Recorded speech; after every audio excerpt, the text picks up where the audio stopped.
This podcast is a member of WildGamesProductions.com and D20Radio.com. I'm Chuck Norris, and I approve this game.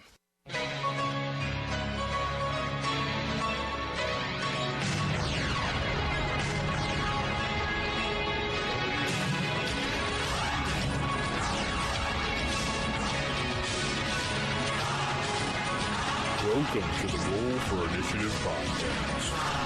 The Roll for Initiative podcast, volume number 3, issue 113. I am DM Vince, and I am sitting alongside DM Matt today. Hello, everyone. Welcoming back DM Nick, who missed the show. Hey, folks, hi.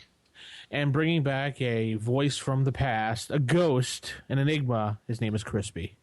What's up? How you been, Chris? Busy, but pretty good. We haven't heard from Chris probably since volume maybe 1, 2. Yeah.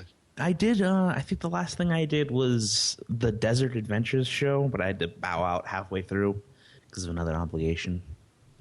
Oh, okay, yeah. Okay, so yeah, you haven't been around a while then, yeah. Yeah, it's been a while. How's life been treating you? Pretty good. Got a new job, going to school, have my own podcast that I work on. Oh, yeah. do once in a tell. while. Oh, it's the Critical Wits podcast, starring me and also some other guy, but we don't want to talk about him. Oh, it's all about... What's the show? And, it's about D&D, all kinds of different versions of D&D, and it's not really edition specific. It's more about like ideas that happen in role playing games. Mm-hmm. I guess is the best way to say it. It's kind of more like a fantasy podcast. Kind of, but it's framed around like how it is incorporated into a game. All right. Well, and how can people listen to this podcast, Chris? You can find us on iTunes at Critical Wits Podcast, or go to our website at criticalwits.info. Okay. Or you can find us through osrgaming.org. You can find Crispy and all Crispy goodness there, or you can contact Crispy via his podcast or whatever else. So let's head over to Nick. Yes, sir. We want you to pimp for us today. Oh, the old pimp in the stars. Just Yeah. play the Godfather's music, Matt, in the background. Will do. The pimp in the stars. Anyway, go ahead. Oh, please don't do that again. Okay. Anyway, but just remind everybody you can find us on iTunes as normal. You can type in Roll for Initiative on iTunes Store in the search, and you can find us on all the downloads there, and you can give us reviews. We got a new one from, I think, someone familiar to us all from certain forums by the name of Celestian.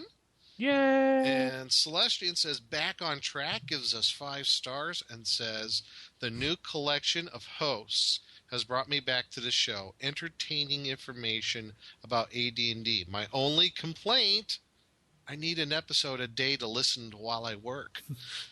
Well, the question is, you're working, dude. You shouldn't be listening to us while you're working because I don't want to get you fired. And But really, thank you anyway, Celestian. So, and really, Mike, you play in my game every 2 weeks. So how much more do you want from us, dude? I mean, come on. Kidding. We're giving blood here, man. Yeah, I can't take I blood. don't know, from man. That's too much Vince for me. It's too much Vince for you. Yeah, like I get sick of him just from doing podcasts with him. But Couldn't imagine playing at a game. Not enough. Christopher Walken to listen Hey, to. oh, Wow. Uh-oh. How Dueling much Christopher more Walken. can you handle? it's crazy weird. You came in here Oh, jeez. doing your walking. Dueling Christopher Walken's Look Out. Yeah. At one point, Chris, you were doing, what was it? You were doing SOD with me, and then we were doing the actual play podcast, and then RFI the day after. I know, it was crazy. That was Those like were good podcast times. extravaganza. It was a podcast extravaganza. For a marathon, yeah. It was on everyone's show. It was the golden age of Wild Games Productions. Well, at least you're a golden age. Anyway. So if you want to get a hold of us, that's rfistaff@gmail.com, or you can give us a call at 570-865-4210. That's our hotline. Our hotline. Where, Hotline. Ooh. Chris, you watch it. Let's edit this some sage advice. Sage advice. Sage advice this week. We have one voicemail and a couple emails. So let's just head to the voicemail. Let me say about Nick. Who do you think this voicemail's from? Let me think.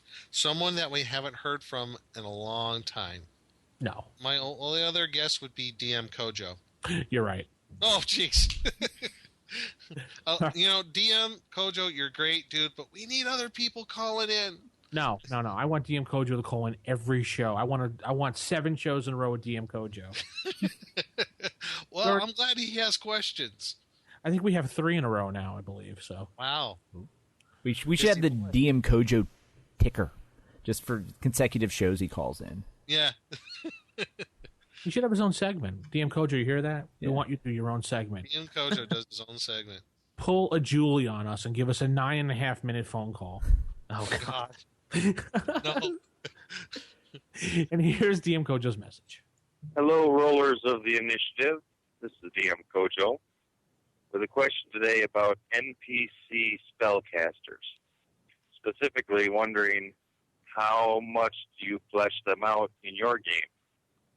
I tend to be a very detailed-oriented kind of DM, and so I like to really flesh out my NPCs, at least the ones who are going to be either big bads or significant aids to the party. With spellcasters, especially higher level ones, it can get a little cumbersome. Like my current campaign is a big bad evil cleric at the end. So setting up all the spells in advance that this cleric has for the day, I went ahead and just kind of picked them and fleshed them out on a character sheet. But I also have sometimes the magic users with their spell books, which include more spells than just what they've memorized for that day.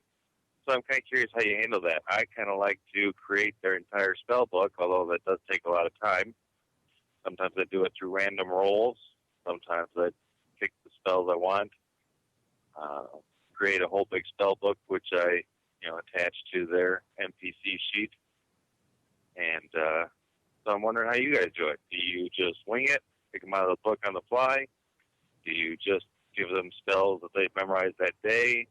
Or do you go ahead and flesh out a whole character that, you can refer back to in their entire spell book?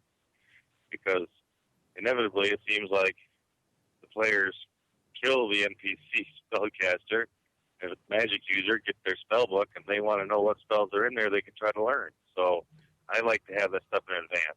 Curious how you guys do it. Keep up the great work. Thanks. Bye. All right. Well, thank you, DM Kojo. Well, let's go around the table here. What do you think, Nick? I think I have to go with DM Kojo for the most part. When it comes to at least my players, yeah, I'm kind of in the same boat there. They generally kill the evil big bad guy and take his magic items, including his spell book, if they can find it. That being said, yeah, I do tend to take the time to have that spell book fleshed out with all his spells in it.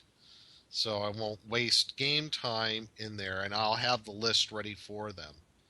So yeah, that's something I definitely do beforehand. As far as like whatever spells, per day, yeah, I guess I'm a little loosey-goosey with it as far as what they memorize. I mean, it all depends on how, I guess, the NPC spellcaster is involved. I mean, if he's pretty high level, I try to throw a lot of minions against the players before it gets to him.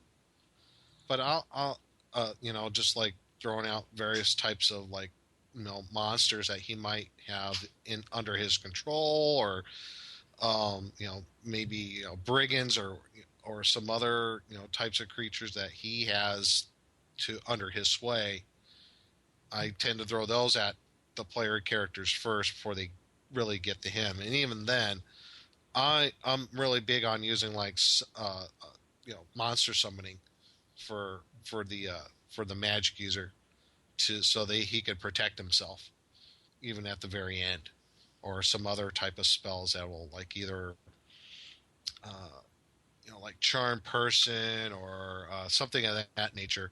If we get really down to it, sure, a lightning bolt or a fireball might be used. But yeah, I'll have that spell book all done, and if and when they do defeat him, if he doesn't escape somehow, then yeah, I'll have something printed out for them and say, okay, here's the spell book, and I might have it magically worded or something like that too.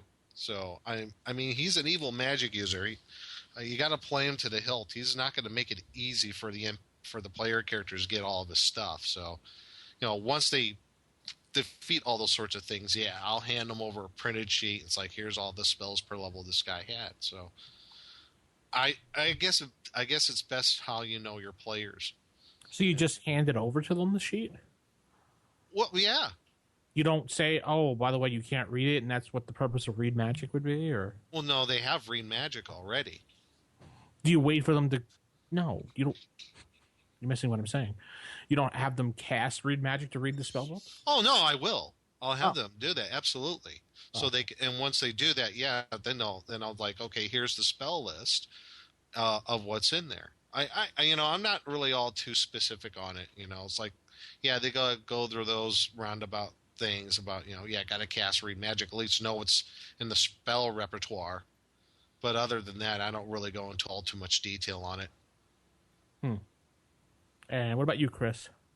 As I've said in the past, I hate preparing. So if they are going to fight an NPC spellcaster, I think where I differ with Nick here is I don't use the same player rules usually for NPCs.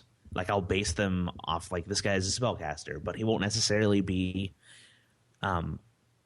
he won't be contained by the same set of rules that a PC spellcaster would be. So I can kind of have him do what I want to do and kind of eyeball it. And if he does have a spell book, to me, reading an enemy spell book or like deciphering a scroll or something like that, that's a downtime activity. Yeah.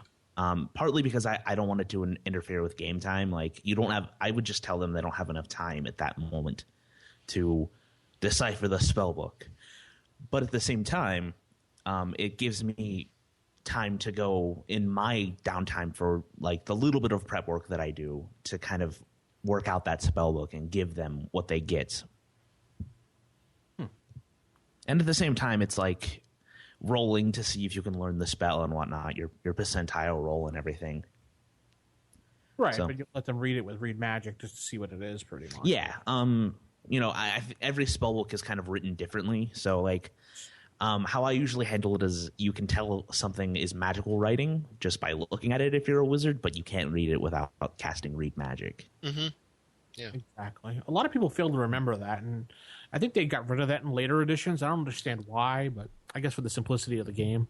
Yeah. Which I comes think in 3rd edition, I think it's like an at-will thing. You can just cast Read Magic as a cantrip. Yeah, I think that somewhere along the lines it kind of got really vague on the whole Read Magic thing. Mm-hmm. And Matt. For me, only thing I really plot out is the spells they actually know for the day. As for like writing down everything in their spell book, I don't. I just kind of take the list of should the players get the spell book. I just take the master list of spells and be like, okay, I think you'd have about this many first level, this many second level, and as they go to read it, I just kind of roll and make it up on the fly what's actually in the spell book.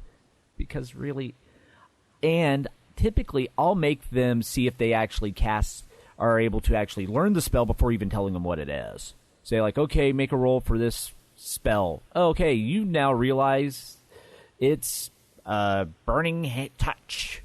Okay, you now know that. Or, oh, nope, you can't read it. You're not sure what it is. So that way I just adjudicate it on the fly as opposed to getting bogged down with spellbook inventory. Yeah, sometimes you just got to let them do it on the side and not take up a lot of time during the adventure, but Right. That's why I prepare the spell book on my time. So when they do have time, quote unquote time in game, like they get to a town or something like that, then the spellcaster in the group can take the time to do the read magic, and then it's like, okay, this is what's in his spell repertoire in that spell book. Yeah, that works out. That's how I would pretty much do it. So we have some emails, right? Yes, we do. Go for it. We got 2 of them here, and we have our first one starts, greetings. Let me begin with a brief introduction. My name is James, or DM James, as folks are addressed around here, these parts.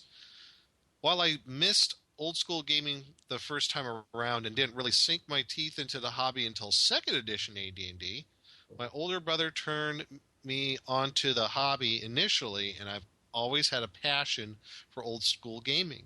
I've been playing and DMing since the tender age of 8. I've always waved my gamer nerd banner with pride. Well, cool. So have I. While RFI has always floated around on my radar, I never really paid much attention to the show itself. And shame on me for that. Yeah. Shame. Shame on you. Bad monkey. In the past month, the RFI podcast has become my listening choice during my 45-plus minute commutes to and from work, and I absolutely love the show. Wow, I thought I had a long commute. Oof. I regularly mix it up, not taking the episodes in order and throwing in an episode of The Quest for the Book of Sorrows when I'm feeling froggy. Hey, I was in that. Yeah. Hi, lads. It's nice to meet you. Trask is here.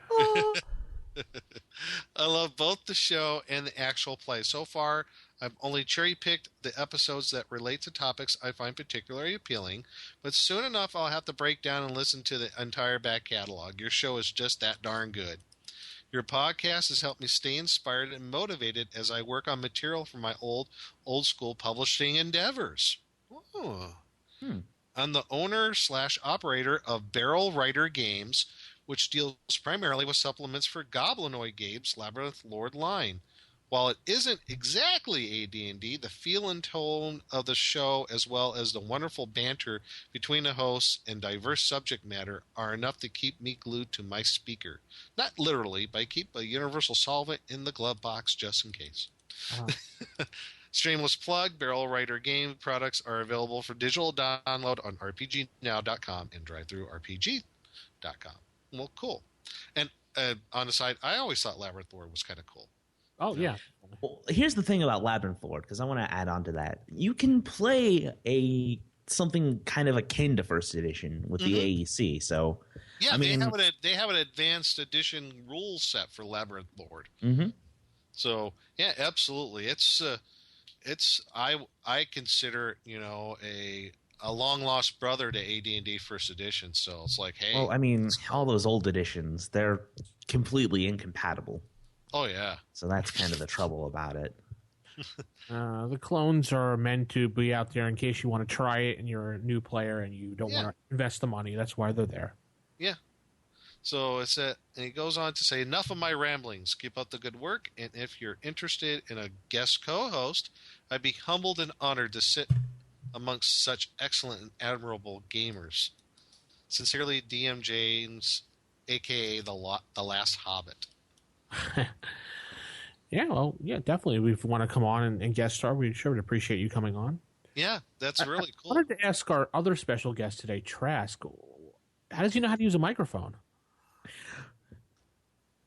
You mean this isn't an ice cream cone? No, it's Trask. You eating it, Trask? Trask? I'm trying to, but it's a little tough. Okay, go home. Oh, dear God. So what do we have to say about this? I think it's wonderful, DM James. Thanks for letting us know that we keep you happy and alive on your commutes to and from work. 45-plus minutes. That's a heck of a haul, buddy. Yeah, I'm looking at some of his stuff. He's got some like custom classes and stuff like that for Labyrinth Lord. I might check some of these out. Cool. Cool. Right. Let us know what you find out. Yeah. You could All right, be we a got Minotaur. our next one here. It's from DM Dave, and he poses a question to everybody. I'm looking to try out online tabletop gaming to revive my old AD&D campaign. Which of the available options have you guys tried, and which ones do you recommend? So that's from DM Dave. I really don't have that much experience with this, so I'll leave it up to you guys to answer this one. Yeah, I've never played in an online game, so... I think this is the Vince and I question. Yeah. Hands down, and I'm sure Crispy will agree with you, Roll20 is probably the best thing going out I've there. heard that. I do like Roll20. I haven't really used it that much. But I follow some people who do use Roll20 a lot, and I hear it's really, really good. We're using it for our Men in Black game we're playing in, by the way. So, yeah, I definitely highly suggest using that. Go to roll20.net, I think it is, or .com. Yeah, it's .net. Yeah, that's It's really nice pretty much about- that I've heard, too, from everybody. Roll20 is like the ideal one. Yeah, so like before we were playing over Skype using like either map tools or game table, whatever it's called. Yeah. And that was all right. It wasn't that great, but it made do. But the nice thing about Roll20 is that it's integrated with Google Plus, so you can do Google Plus Hangouts and see everyone's faces. And there's no software to download whatsoever. It's all web-based, so you don't have to download anything or wait for people to get the right edition of it. Or Oh, wow. Yeah, that's because with like map tools, you have to get the edition that the person who's hosting the game is using, and it's kind of a mess. then you have to figure out how to use map tools, and then figure out how to create things for map tools. And Roll20, all you do is drop and drag things onto the... Yeah, you can make backgrounds, and you can fit grids to them, and play music. Yep. Things like that. It's lots of fun. You should look into it. I guess that's all the emails this week. Yes, it is. rfistaff@gmail.com, 570-865-4210, the hotline. Or you can go over to rfipodcast.com, and you can look up our new little sections on there that I've put up with Todd Hughes. His articles are coming around again. I don't know if he has another one up. Recently, his +2 to save was up last show, I believe. Yes, it was. And he wrote me and said he was writing up another one, so I don't know if it went up just yet. So he might be still in the process of doing it. Yep. We do have our forums at osrgaming.org. There's also new to D&D area again as well. Resources for buying, a primer to old school gaming, the Volume 1, Issue 1 with me and just Jason talking, and Volume 1, Issue 2, just Jason and I, again talking about where to find books and resources for buying books, updated for the new person. We also have a FAQ, or a FAQ, and has some questions on here, commonly asked questions about the show. And you can go on there and check what happened. Like, what people always ask, what happened to Jason? Can we get him back? And, we wrote what happened to him. Questions about Will, what happened to him? What happened to the enhanced edition feed of the podcast, Matt? Too much work. No one supports it. That's exactly right. Yes. Yeah, unfortunately, no one. It was like you said, Apple dropped the ball on it, and they stopped supporting it themselves. Right. So, what's the point of making an enhanced podcast if they're not going to support it? Right. It would be one of those things. As people got their new iPhone devices, it'd be like, why isn't the enhance working? Because you bought a new device. Yeah. Much like if you're having problems with our iTunes feed right now, unsubscribe and resubscribe. We updated our feed location, and apparently iTunes decided not to automatically propagate that to your client. Instead, they're going by the old feed that they saved in cache, so you have to unsubscribe to fix it. Curse you, Steve Jobs. Yep. Steve Jobs is no longer around. Steve Jobs is dead for but a year, Nick. Nick. I'm sure he's got some evil avatar somewhere roaming around. Yeah, I know. Now, we also answer the infamous question, what happened to Blackstone's vault? A simple one-line answer. Blackstone retired and became DM Nick on the show. Yeah. But, I have actually been thinking about, and it seems that there has been some people on the forums that would like to see those segments come back. I just got to figure out how I can schedule my time to do that again. So I did say that a couple of weeks ago, last I was on, that might happen. I'm just thinking, maybe if I could work it out, maybe do like, one or two a month. We can throw them in here and there. That's what I'm hoping to do. So I'm actually looking at doing some newer adventures, doing some reviews on those. So I'm going to go through my repertoire of stuff that's newer and see what I can pick out there. Something that'll be really fun to do. So. And then there's the infamous question, what happened to the Thane Scrolls? Will we hear more? We answered that one all the time, so we put that on the website. Thane was just a side production done by DM Jason and his friend Andrew. The scrolls had been dropped when Andrew did not have time to continue working on the product. There was a community attempt to bring back the scrolls at one point, but it fizzled out. Yeah, those are really fun, too. Yeah, there was rumors of it being the Trask scrolls or something like that. Trask, if you're still here. No, he had to go back to his homeland of Dwarf Town. Wow, pulled that one right out of your keister, huh? Dwarf Town, Minnesota. Dwarf Town, Minnesota. Dwarf Town Vikings. Yeah. Is that anywhere near St. Paul or? Yeah, actually, yeah. Okay. It's about 45 minutes south. Mm-hmm. It exists just as much as Transylvania, Pennsylvania exists. Yes. You take highway number, and then you hang a left onto a street, and then you're there. You're there. Yeah. You see the sign. Welcome to Dwarftown, Minnesota. Population dwarfs. The sign is a picture of a big giant beard, right? It is. Yeah, I thought so. Anyway, so that's Sage Advice. We'll head into our Table Manners segment next. Typical. Of all the evil creatures in the world, I'd like to find one with table manners. What are you kidding me? I spent years cultivating the worst table manners on the planet. Table manners. So the Table Manners this week, we're going to take a look at a bunch of adventures again, but this time we're going to take a look at Dungeon Magazine. Yeah. In fact, we're going to start with Dungeon Magazine number 5. So Nick and I looked at the first couple adventures. Nick, you want to jump off here? Yeah, and before I start into it, I was talking when we were talking all together before we started recording. I think this is interesting. Is I remember when Dungeon Magazine started, I remember thinking to myself, "What? There's no more Dragon Magazine adventures," and I think I felt a bit slighted by that. So it kind of at the time, I think I just let it go. I just didn't feel like it was another. I thought, oh man, another publication I got to spend money on, so I didn't bother. Now, looking back at even this one issue that we're covering, there's some really good stuff in there. Yeah. Now I'm kicking myself in the butt for not picking them up back in the day. Yeah, told you. Yeah, I know. Duh. Cha. So if you are unfamiliar with Dungeon Magazine and you're like, what the heck is Dungeon Magazine? Which probably I don't think anyone will actually ask that, but just in case. Dungeon Magazine was made by TSR it was for the Dungeon Master himself, adventures to be put in there by various Dungeon Masters to give DMs a pretty much a one source place to go if they needed an adventure for the night or an encounter for the night. Because they can make up their own stuff. So this is what this magazine was put together for.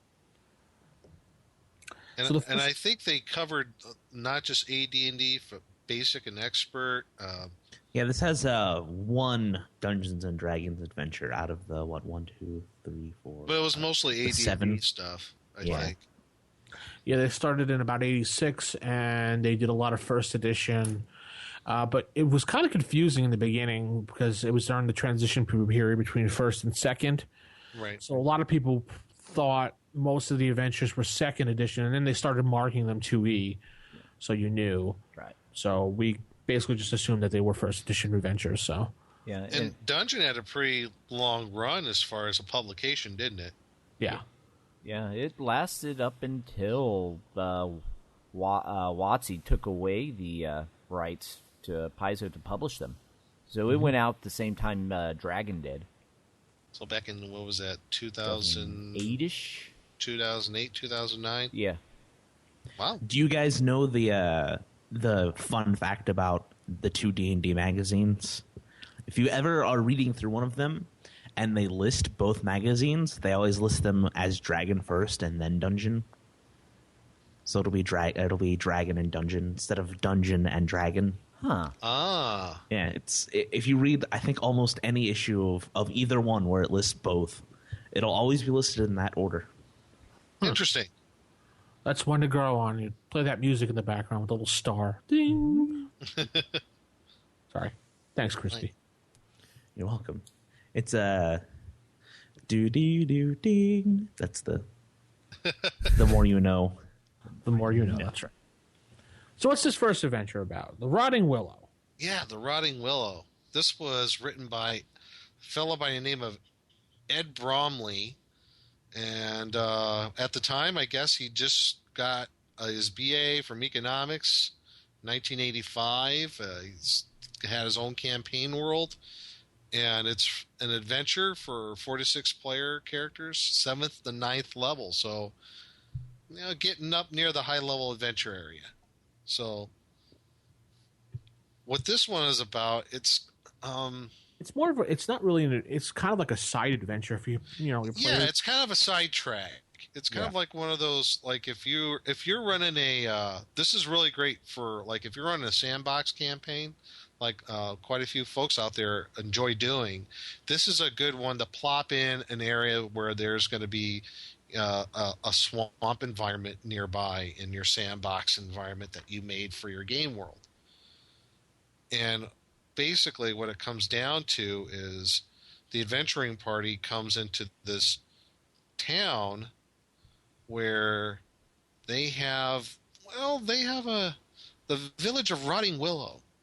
And they have this interesting problem that they don't like to talk about. They are very elusive about this strange problem. They don't like it. Basically, they don't like anybody who's like a dwarf, gnome, halfling, or even, I guess you could say, strange children that are not a part of their community. Would that be fair to say? I think it's more of it's just short people, I think it is. Yeah, they have a thing against short people, and I guess to a lesser extent, small children. So go into this town, and you're trying to talk to various people in this village about what's been going on. Because there's been lots and lots of thefts and few people disappearing here and there. Eventually, the party hopefully we'll find out, but not too soon, that it is a trio of boggarts that is kind of disrupting things in this town. But they don't want to destroy the town. The boggarts, they want to use this town as basically a lure for other people, so they can, feed upon their energies when they lure them into the swamp. Boggart's such a bad name for the monster too. Yeah, I want to name one Humphrey Bogart. Yeah. I love that, and they have a simple map of the village, which is pretty cool, so you can steal for any game. Yeah, and absolutely. That's just nice small, but I like the fact that the houses are 15 to 20 houses, depending on if they blow down or not. Mm-hmm. And the population increases and decreases based on the season, pretty much. I like the description of the town, the inn in the village, the Rotting Willow, which was by the proprietor of the Rotting Willow. I'm trying to find his name here again. Geralt? No, wait. Yes. No, that's the store guy. I don't know. It's on here somewhere. Jebia? Or Jebiah? Oh, yeah, there it is. Yeah. But the Rotting Willow Inn is really interesting because it's all set up to where it's like an open air inn. That the windows are there's just open holes in the walls, and I guess if I remember correctly, didn't the proprietor say that he doesn't care if people fight in the tap room? Yeah, but he just said don't break anything. You break it, you buy it. Yeah. If you're gonna fight in the tap room, but just don't break anything. But eventually, the player characters will find out that one way or another, if they're careful about how they phrase things, that there's some strange dealings going on, with maybe some, things, prized possessions disappearing, and sometimes people disappearing. What the player characters do not know is that they are being tailed by these boggarts. That once they come in the town, there's various opportunities the boggarts are going to take, because of their special invisibility ability. It's like the boggarts want to get caught, so I could just picture them going, "Oh, I'm stealing this guy's sword." Yeah, pretty much. And that's how it's outlined. They want to get seen because they want to lure the player characters into the swamp so they could get trapped. And then the boggarts can feed upon their energies, and they can eventually grow into full-blown will-o-wisps. That's the whole idea behind it. So I thought this is a pretty, if looking at it, has a kind of a Lovecraftian tone to this. Yeah. To this adventure, if you like that sort of thing, which I do. I think this is a really cool, creepy adventure. If you could play it up to the party, how you do the player characters. Very, your NPCs is very elusive. There's like, we don't want to talk about it. Oh, wait. And there's one of the NPCs in here, if he is talked to directly by anybody in the party who's a halfling, dwarf, or gnome, he'll ignore them. Yeah. And he'll say anybody who's like either like human or elf or something, like, "Don't I know you? Don't I know you from somewhere?" And completely ignore anybody who's basically a stunty, as I like to call them, because they're small. Stunties. So that's pretty much the basic gist of that adventure entirely. Yeah, and getting lured into the swamp, you got to worry about quicksand, and then they have their treehouse of doom, basically. But it's a really cool side trek adventure. Yep, and there's a treasure in there that's up to the DM, depending on the base needs of the campaign, and that's pretty much it. Yeah, I did like the detail in the town, though. Yeah. The gentleman who wrote this did really good NPC detail. And as far as the surroundings, like Vince said, it's really up to you where you can plop it into an existing game world. You can just change some names here and there as far as like geographic locations to make it fit your own campaign world if you want. And they provided a nice map of the inn, first and second floor. Mm-hmm. Absolutely. And I always thought, in looking through all these, there's like good, if you don't want to use a whole adventure, heck, some of these maps are great just for using if you need a map for a tavern or an inn, boom, there you go. You got one right there. Yep. And one for the swamp as well. Mm-hmm. So that's the Rotting Willow. That's the first one. I think it's a really cool adventure, especially, for something for those level of player characters at level 7 and 9. And I had to read through the Monster Manual 2 description of the boggarts. Man, I forgot how nasty those guys are. Oh, yeah, definitely. They're not something to be taken lightly, especially. No, not at all. So that brings us to our next adventure, and this is called Lady of the Lake. Yeah, you can start this one off. Sure. Okay. This one is written by Laura Ferguson, and this was meant for 4 to 8 characters, first level. It's a very novice type game, so it's for pretty much new DMs and new players, or it could be either just new players. She does suggest that there should be at least a cleric, a magic user, and a ranger in the party. Mm-hmm. First thoughts about this: some great maps on here as usual. Yep.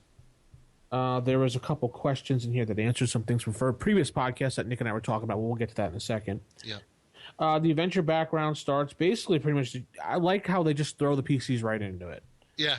You're walking along the path. You pretty much know each other. You're walking along. All of a sudden, you see on the side this pretty much figure of a woman laying in the grass. Looks like she's beaten up and bruised, and she pretty much is barely alive. So, unless you have some magical means, she's pretty much going to pass out. You can heal her, and she'll be awake enough to basically move very slowly. She'll be really groggy and stuff. Yeah, but she does tell you she needs you to take her to Orb Lake. You guys are like, huh? But that's all she really tells you. She doesn't tell you anything more, I guess, apparently. Yeah, she's just incoherent the rest of the time. Yeah.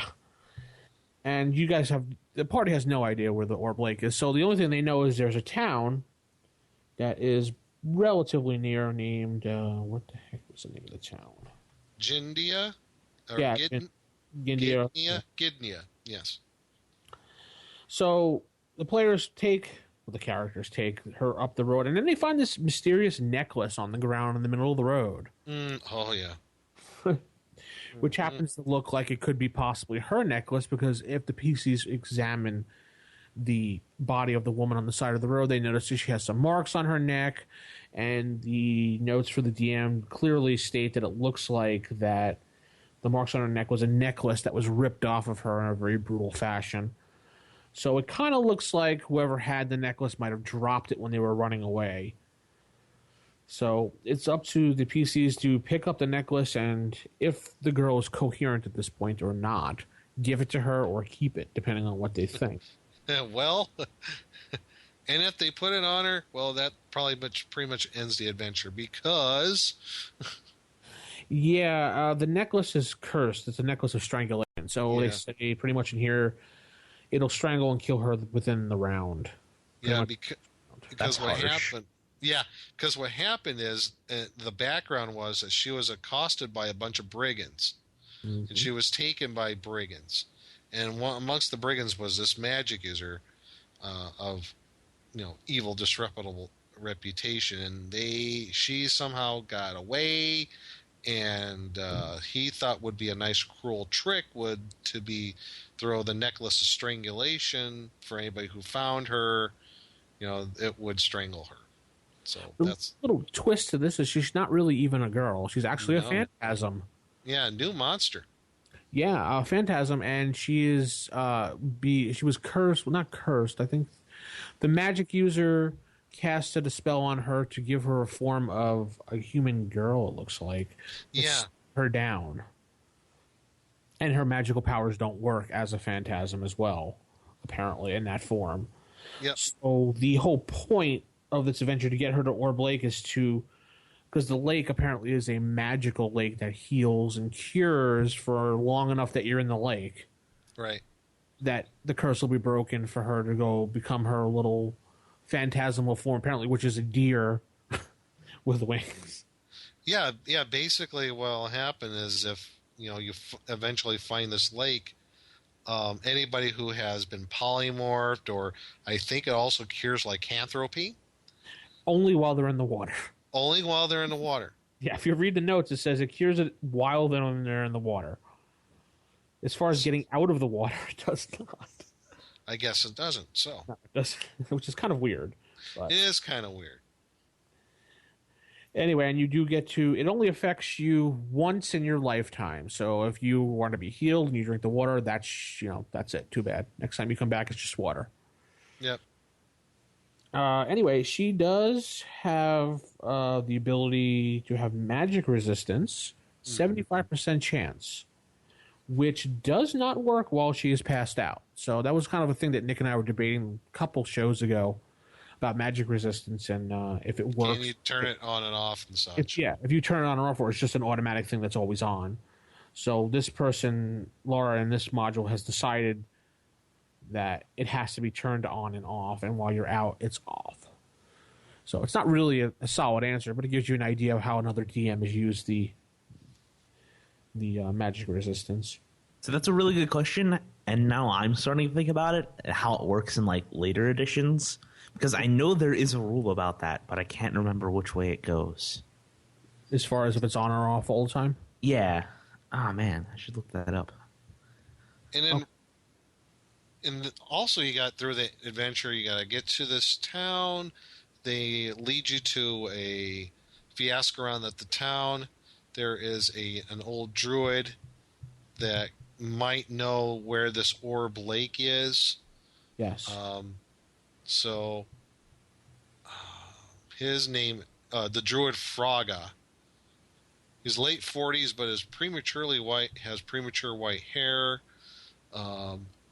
He tends to be, sounds like a kind of a he's a gruff, no-nonsense exterior, often intimidates visitors. But he's very helpful to the community. So, You can kind of play him off as that. Maybe it's the creepy druid from the Hobbit movie. Yeah, maybe. You could play it up like that. Why not? Why not? And there's some other little encounters along the way, some animal encounters, some hobgoblins you might run into. The encounter of the hapless hunter. I thought that was interesting. That he had an arrow +1 sticking out of his chest, and it's still magical. I thought once you got hit by a magic arrow, it's gone. See, I think that's more of a DM Fiat type thing. Yeah. It's like once you shot the arrow, I always thought once it hits, it loses its magical ability. So I've always done as long as you can recover it, it should be fine. If it breaks, then yeah, right. Yeah, I was always of the if you can recover it, it's still magical. It's not like it once it hits someone, it disperses all of its magic in them. So I also like how she incorporated the kind of like the white stag legend in this. Because you come across a white stag and it's very elusive, you can't get to it, but it leads you to the Orb Lake. I thought that was kind of cool. Yep, and then after you visit the druid, by the way, the village is well detailed as well, and this is a nice little map as well, so you can pull that into your campaign. There is a map of the wilderness where basically you just got to go wandering around trying to figure out where that Orb Lake is. Mm-hmm. And there's various random encounters in there, like the Madman's Revenge. But you also have like that Dryad Grove. There's a Dryad Grove in here. There's a Goblin Patrol that you might run into. And then the Evil Caravan. The Evil Caravan, yes. This is the caravan of brigands that hurt this poor little girl. You know what I was thinking about with this encounter, playing it up a little bit different and just the way that I work, but... instead of because it says the evil magic user is out at the time, I would kind of play it off that the evil magic is if the party's already defeated, say the roaming brigands that he finds.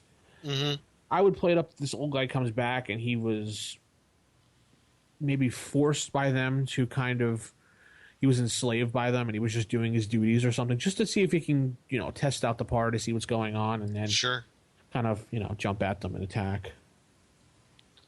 But he's really powerful, though. He is. Isn't he like an 8th level magic user or something like that? Yeah. Also, you got... you might come across a tomb with a wraith in it. Yeah, I thought that was a little bit much, too. But I guess but it does say that, though deadly, these monsters may be fought by a coordinated and strong group of low-level adventurers. Not first level. Yeah, I don't know. It depends. I mean... if they come across it the right way, if they are actually to pick up some magic items along the way, they might be able to defeat it. I don't know. But that'd be a real tough fight. Because you're talking energy drain. If you're first level and you're energy drained, you're dead. Yeah. And then you're a white. Yes. Pretty much. We have a couple more encounters, and then we have the weasels in the cave.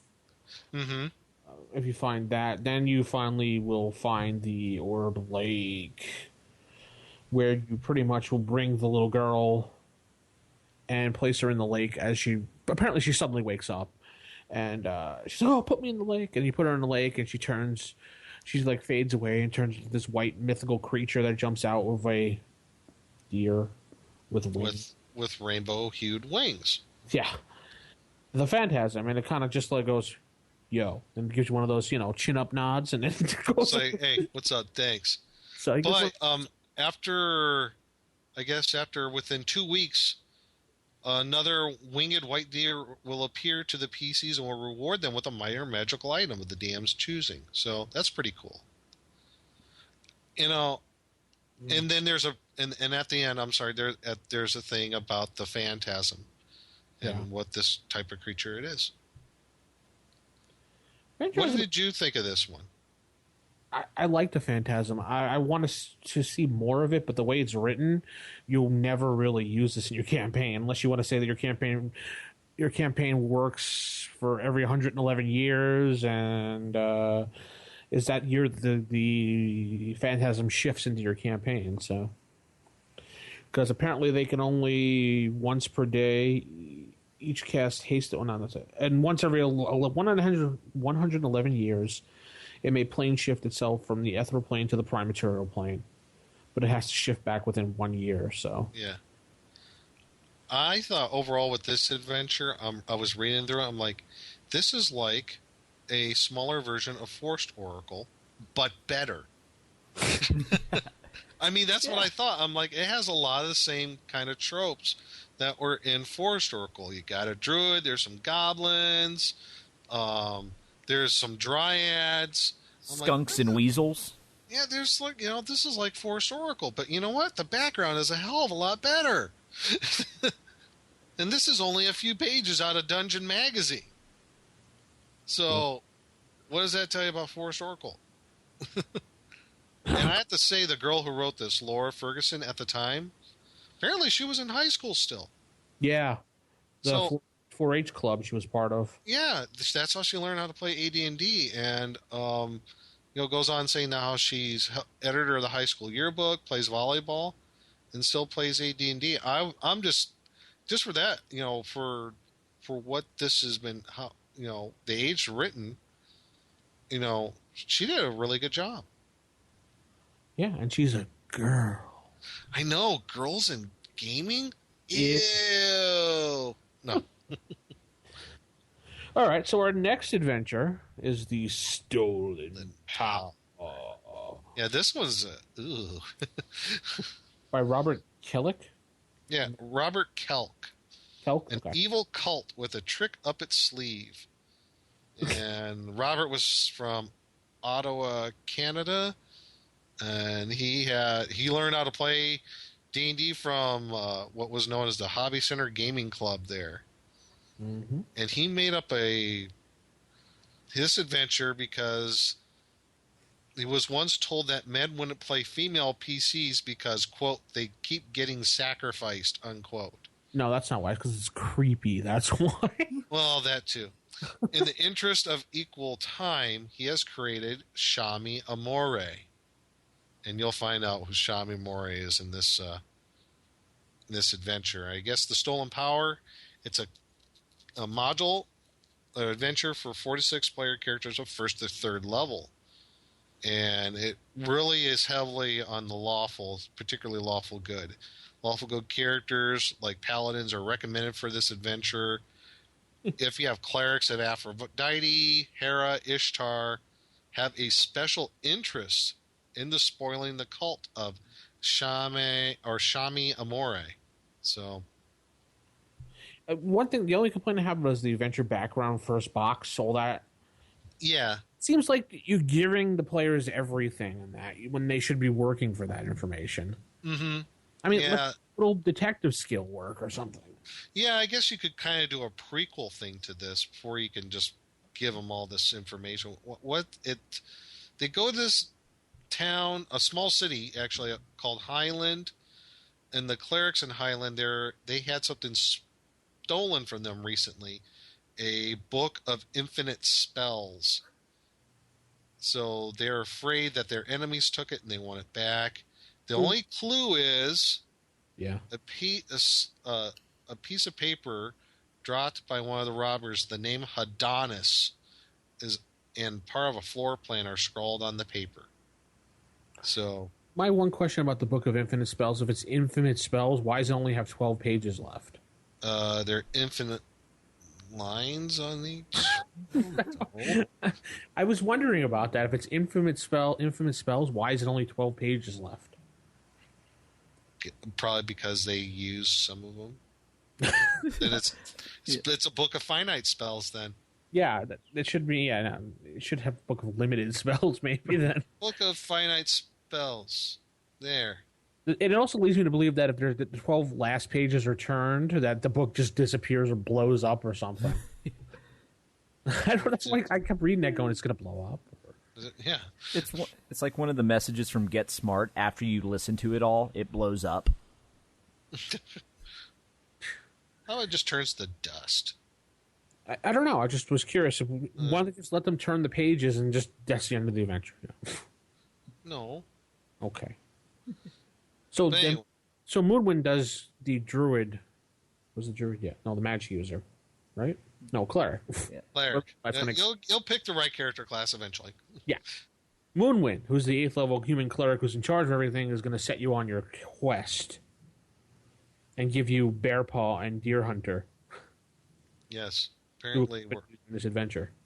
Yes, Bear Paw, 4th level human cleric, and Deer Hunter, a half-elf cleric ranger. They go along with you to try to find this book of infinite spells.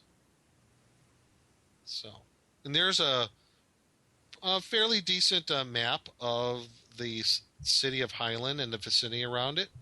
I do like that. As far as the random encounters, it's pretty nicely. I thought the random encounters pretty nicely done. And actually, it's not just most of the encounters are not just like a stat block. There's some background to it, just a little bit, like the one. There's a unicorn.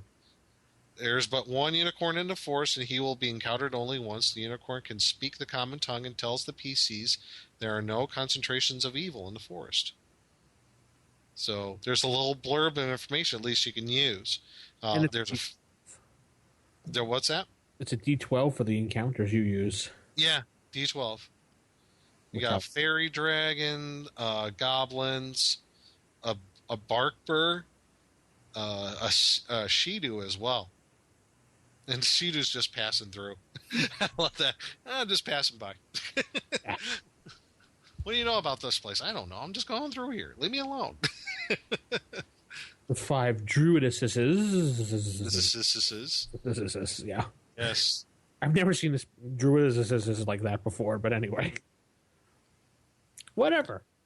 That's cool. So you have to get to this, I guess it's a manor house that was supposedly owned by this guy by the name of Hadonis.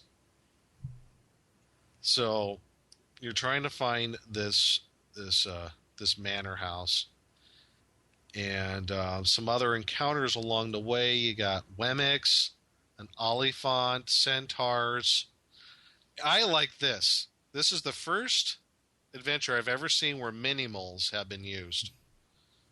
You actually have a chance of running into 10 horse mini-moles. So I thought that was kind of interesting. Like one of the most useless monsters ever created, the mini-moles. I've never even heard of that monster. Yeah, on a Monster Manual 2, they're miniature versions of animals. Yeah. They're about as useful as Modrons. So, sorry, I just don't think Modrons are very useful. Yes, they're like mini cons for Transformers. Yes. Okay. Utterly stupid and useless. No, I'm sorry, did I say that? Mm-hmm. And that's okay. So you get the Hadonis' retreat, his manor house. There's a few guard dogs in there. Library. Where you find some cool books. You find some pretty cool books. You find a few spell books. Yep, you do, but you don't find the Book of Infinite Spells. There's a few traps in there. You find some gold along the way. Yeah, find some gold along the way. Basically, and once you get through the house, eventually you're going to find the secret door to the underground caverns where this, I guess you would say, a cult conducts their nefarious and evil ceremonies. And the interesting thing about it is once you get through here, you find some of these cultists that they worship this goddess who is a succubus. She doesn't appear in the adventure. No. But her name is Shamaya Moray, and she's like the demigoddess of all succubi. I would have thought the demon, the way he was describing it in the beginning. That's what I thought, too. Because when you read the description of Shamaya Moray, she was like one of the first intelligent beings on the prime material plane. And Demogorgon, I guess, elevated her to the power of a demigod. So she's like the queen of all succubi, and what they do, the kind of a twist on everything, they sacrifice males instead of females. Yeah, henceforth, what the quote in the beginning of the adventure was about. The quote at the beginning of the adventure where he says, "Well, it's always about women getting sacrificed. Not this time." I do like when you finally get down there and you finally figure out that there's an evil cult down there. The description in the room. Oh yeah, I know. With all the pictures on the walls. The chapel walls are decorated with a bas relief of scenes that would make a professional streetwalker blush. Yes. Wow. In fact, it doesn't say the any worshiper of Aphrodite, Hanali Selenil, which is the Elvish goddess of love. I believe so. Hera or Ishtar should definitely want to despoil the altar. Yeah. And if they don't, they get minus experience points. Yeah, they actually lose experience points for not doing it. And even lawful or good pieces who don't help also get minus experience points for it. Yeah, they'll get deducted.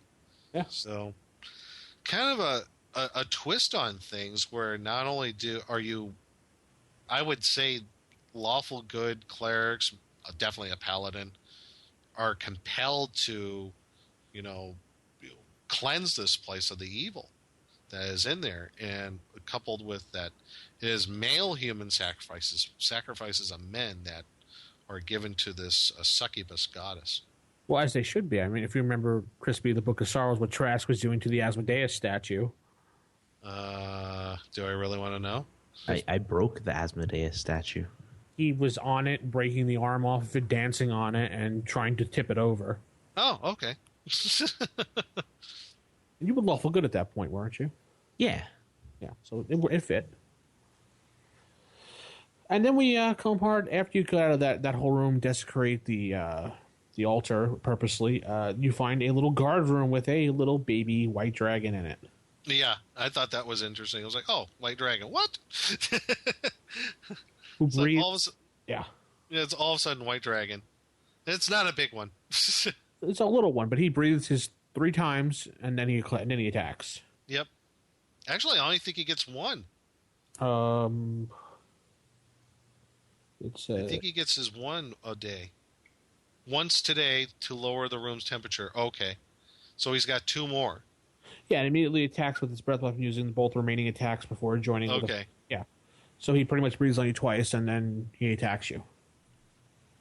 So he's just a little one. Yeah, there's no treasure in there. He's just a little guard. He's sitting there waiting for you. A little tidbit. Mm-hmm. No treasure. And then you will get to the reception room where 2 of Adonis's, I guess, lieutenants are at. You have a fellow named Kine, and then there's Harmon, who's a magic user. And you actually have an opportunity. You could bribe these guys, and they'll just take off. So if you play it right, you don't even have to fight these fellas. And there's also one thing to point on here. The corridor with a guy with that weird name, I don't know where they got the name Sextus from. Mm-hmm. Why would they choose a name like that for this? Because it fits with the theme of the room? I guess.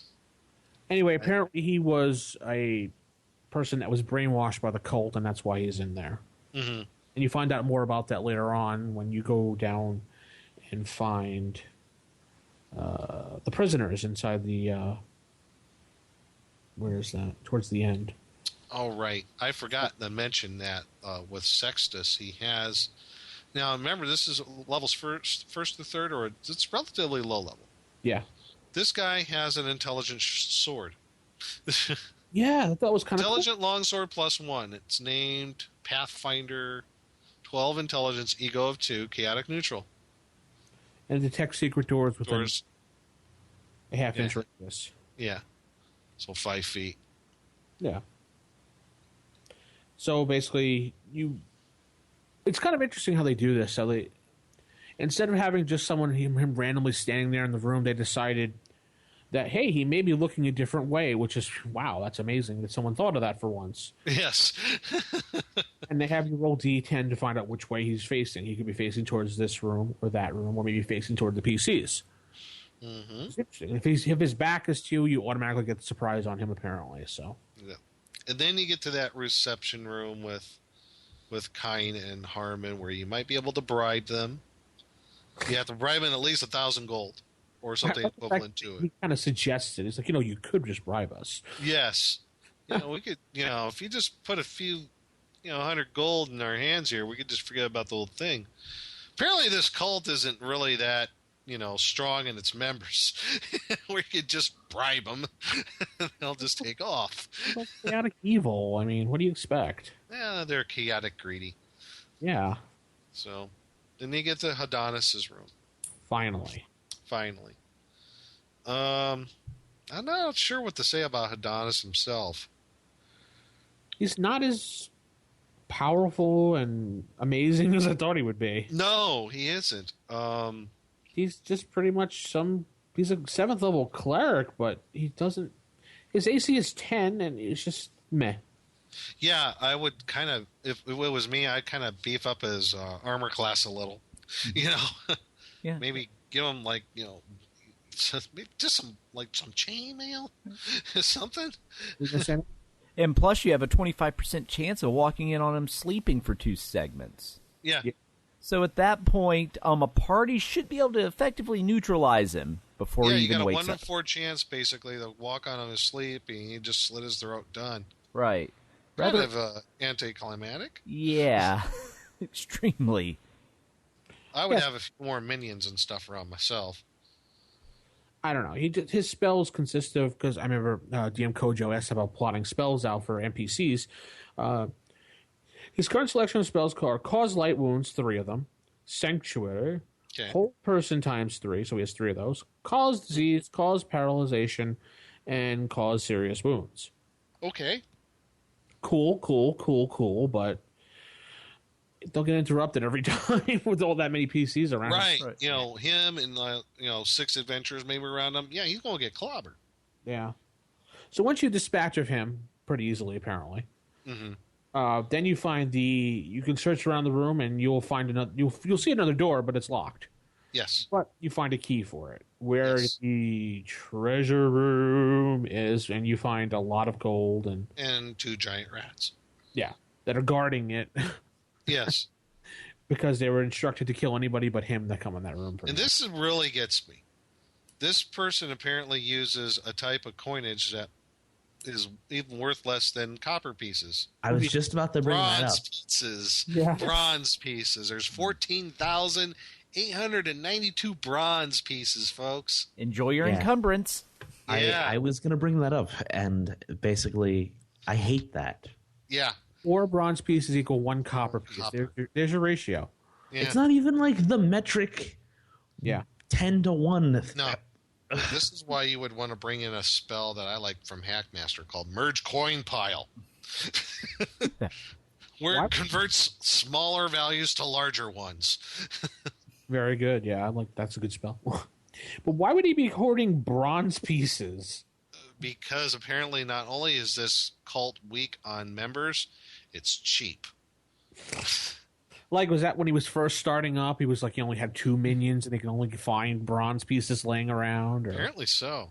But he amassed so much bronze. I know. It's just, why? I mean, really, why? But, he also has copper pieces. Yeah. So, just... Ugh. I would like to think the 11 platinum are buried under the 14,000 bronze, and you have to dig through all the bronze to find the stuff actually worth your time to pick up. I'd probably work that out. It's like, so the party asks, where are all these bronze pieces? We'll just leave that. Yeah. And then you have that ring that's the ring of clumsiness mixed with a ring of feather falling. Yeah, that was kind of interesting they did that. What's the purpose of the ring? But anyway. Basically, so you can slip and fall and just make a fool of yourself without actually hurting yourself. Yeah. There's some barracks in here that's guarded by a female skeleton that will attack only if you have your weapon out. I love that, he makes the distinction that it's a female skeleton. Yes. Yeah. It's like, it's got extra rib. It's got the extra rib. The pelvis is a slightly wider dimension. Yeah, that's stupid. So how do you tell? The extra rib is there, and it has bumps on it. Here, let me take the time while it's swinging a sword at me to count how many ribs it has. Yes. Yeah. Maybe because it's dressed in women's clothing that's rotting away. I have no idea. It's wearing a chainmail bikini. Maybe it's got long hair and a chainmail bikini. You just got that one, huh? Yes. And then they have that one room that hasn't been used in years, 25 years. The anteroom. The anteroom. Oh, yes. Which is really pretty much a trap. It looks like. Yeah, it's a pit trap. It's a pit trap. It's your standard pit trap. Yeah. But you have a chance of jumping out of the way because it's slow acting, because it hasn't been used in such a long time. You got 5 seconds to react because you hear this grinding sound. It's like, okay, what do you do? Grinding sound. What do you do? There. I love that this guy took the time to write that you get a +2% modifier. Thanks, man. Don't know what I was going to do without that 2%. Hey, could mean life or death, Crispy. Could mean life or death. Especially when you're in this temple of Shami Amore. But you get -2 taken away, too, don't forget. Yeah. To detect a trap that takes 5 seconds to spring anyways. Take it away. Well, the pit trap ain't so scary if you had that ring of clumsiness / feather falling. So you'll actually slip into the trap, but you'll fall fine. Oh, so there's a tie-in with the adventure. Very Gygaxian. Yes. Yeah. and then the party will have to figure out how to fish you out of the pit. Yes. Yep. Then we have the pool room with the magic water. Oh, yeah. I love this room. This is like the best room to be in. If you got an empty potion bottle, this is where you want to fill up, folks. Because apparently this pool being enchanted, whatever empty potion bottle you may have, it'll fill it up with that potion again. Do they actually say anywhere how the characters can figure this out, or when they detect magic on it, it has parts of alteration, evocation, necromantic magic on the pool. So anybody who might. I'm trying to think of the average party. Are they actually going to cast detect magic on this? Who knows? Or maybe if one of the players decided to take a swim, you could say they got some water in their mouth and they healed that 1 hit point as if you drank straight from it. Yeah, Crispy, if I gave you that in my adventure, would you go in that pool of water? In your adventure, no. I wouldn't touch any water in your adventure. I don't even bathe. Crispy does not bathe in my campaigns. Actually, Trask did and he got in trouble, but, Did he bathe once? Yeah, he did. And remember, he got arrested later on that same day because of something he did? Well, not actually. How do you get arrested bathing? Oh, never mind. Everybody in every town apparently hates Trask, so... Good job. Then we find the cell blocks that we were talking about that have 2 prisoners, and it has the book on a pedestal. Oh, but wait a minute. Did you catch the thing about the one prisoner who was the 2nd level paladin named Marvin? Yeah, Marvin. Marvin. He is highly melancholy. You don't know about Sir Marvin from the Knights of the Oval Table? No, this is Marvin. He's been captured, and he's become highly melancholy. So, you can think of him like this. Oh, no. Everything is just comes with an outbreak for us. Yes, his name is Marvin. Remind you of any other Marvin you might have heard about? They must have took his towel. Yes, exactly. Anybody get the reference out there, let us know next show. Twice a day, each time. RFIstaff@gmail.com. Thank you, Crispy. Welcome. Appreciate that. Anyway, so twice a day, each time that he's fed, he's being told by the guards he's going to be sacrificed at midnight. So, as a result, he's become really depressed. Yes. Oh, no. They're going to kill me. I'm going to stick my head in this bucket of water. Why bother? Why bother? Life. Don't tell me about life. You notice he took the extra time to write down negative 10% for the modifier to pick the locks, Crispy, on the jail cells. Did you see that? Sorry, I'm trying to find this. Cell block number 21. Okay. They were enchanted by a 7th level magic user. The thief receive a negative 10% modifier to their chance to pick the locks. Well, like, that's... See, like, 10% is a pretty big percent. Like, that's a, you know...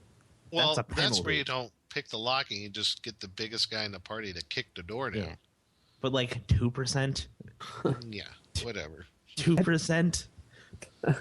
And then in cell block B, after finding Marvin, you find Quintus, who is brother of Sextus. Quintus and Sextus. Who was pretty much got captured after he found his brother because he wanted to try to save him from being brainwashed, and he got captured and thrown in jail. Yeah. Their other brother, Octus, Zeptus. And then you find the last... Mortis. Nexus. Nexus, yeah. And Marvin, who's soaking his head at us. Yes. Who doesn't Tritus. go anywhere. I'm not going. Finally, the pedestal with the book on it. It's an obvious trap. Any player playing any game knows it's not going to be that easy just to take this book and run with it. Luckily, Quintus was paying attention the whole time while they were... Why did they do that? Why did they set up a trap and have him watch it the whole time? Repeatedly. Quintus, now watch this. Yeah.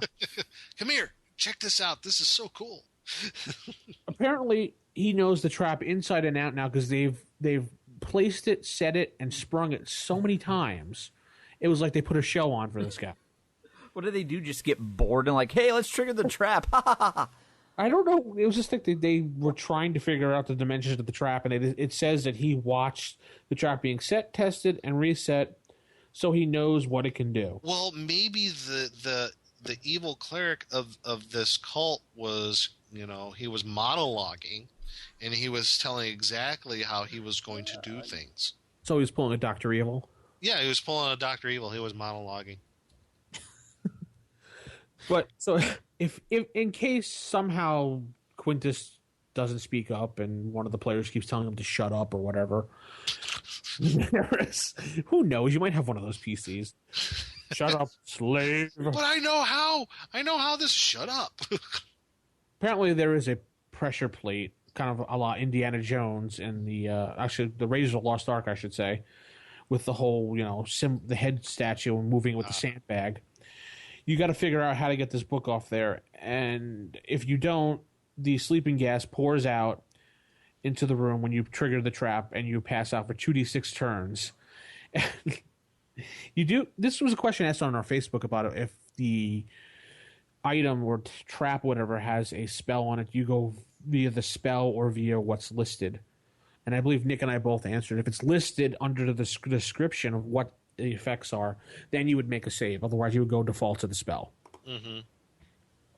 So anyway, they do, and they pass out. But then a couple turns, I should say, later, the rest of the disciples show up and take away everything but the thieves' tools because due to sloppy oversight. And they lock them in the jail cell and forget the thieves. But they were so careful to show that one guy how to set the trap. Yeah. Well. So, the end of that one. This one's... But what happens if they kill all the disciples before they get to the sleep trap, then trigger it? They wake up in 2 rounds, like nothing happened. Pretty much. Yeah, pretty much. It's actually turns, but yeah. Maybe we say the depressed Marvin guy gets up and steals everything. Okay, so I have a question. Because I'm not super duper familiar with AD&D 1E like you guys are. How long is a round? A round is 1 minute. A turn is 10 minutes.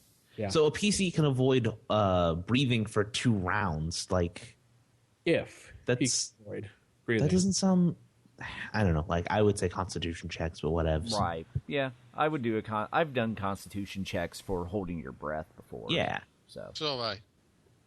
But for 2 minutes, can you hold your breath for 2 minutes, Chris? I can't, but that's because I'm a smoker. And a joker? And a midnight toker. Okay. Yeah, I guess if you're an adventurer, you're in shape, and you have a pretty good constitution, I would probably give them a chance. Yeah. Yeah. Holding your breath for 2 minutes if you're in shape and is not a big deal. I've heard of people being able to hold their breath for 4 to 5 minutes. Before. Yeah, if you're a Navy SEAL, more like it. Right. So you'd have to figure. Like swimmers. Yeah. Then you have a nice description of the demigoddess. Yes, Shami Amore. Shami Amore. How nasty she is. But you're a big linguist person with names and everything. Are we actually saying that name right? I don't know what this comes from, but I'm guessing amore is probably like amore. Amore is like Italian. Or French, yeah. When a big pizza pie hits your eye, it's amore. I would have to know like what language that's coming from, but I'm guessing it's a romantic language because you have Sextus and Quintus. Almost Latin. It's pig Latin. Yeah, well, like I think Sextus is like that's actually a name. It is. I think it's like Quintus is too. Actually, I'm not gonna look it up now, but I think it's like the 6th or something like that. Oh. And Quintus would be like the 4th or 5th? 5th. And like it's his older brother. So then you would have like their older brother would be like Fortis. Yeah. Even though that means luck, but whatever like the Latin for 4 is. Yeah, Quintus is a Latin name. So. All right, so there you go. What'd you think of this one? I don't know. It was kind of cool in a way, but I don't know. It's a little weird. Yeah, it was a little weird. I don't know. It was okay. I didn't think it was good or bad either way. I thought it was just kind of I kind of like the new demigoddess. I think that's pretty cool. I think I guess this way how I look at it. I think having this demigoddess, since you're going to introduce this one, I think it would work better if the adventure was higher level and there was more evil, nasty stuff to deal with in an actual temple. I think as a low level one, not so much. But that's just me. All right. So now we get a little flavor of the next adventure called the Kappa of Pachi Bridge, which is pretty much an Oriental adventure, AD&D First Edition adventure. Yeah. It's kind of interesting because it goes on the legend of the Kappa, apparently, from the book and talks about the Japanese folklores. And personally, I really didn't like this adventure at all because it was weird and creepy as well. I could see it being a Lovecraftian thing too, Nick, wouldn't you? Yeah, you almost could. I mean, you either love or you're going to hate this adventure, I think, because it's an Oriental adventures themed adventure, obviously. So I wasn't really big in Oriental adventures at all. I remember buying the book and that was it. Probably because I was such a Gygax fanboy at the time. It was like anything with Gygax's name on it was like golden to me. But yeah, this was kind of a weird adventure. Again, you got this village by the name of Pachi. Yeah. And they're having problems in the village with a kappa that lives under the bridge. And you get a weird thing about this kappa. It's you almost in hearing about it, it's almost like Smeagol in a way. Yeah. You know? Definitely. It does some things that aren't necessarily detrimental to the village. No. But it can be a nuisance, I guess, if you will, and I guess it's gotten worse because actually, I guess there was one person they actually got something from the kappa. Oh, and it's written by Jay Batista.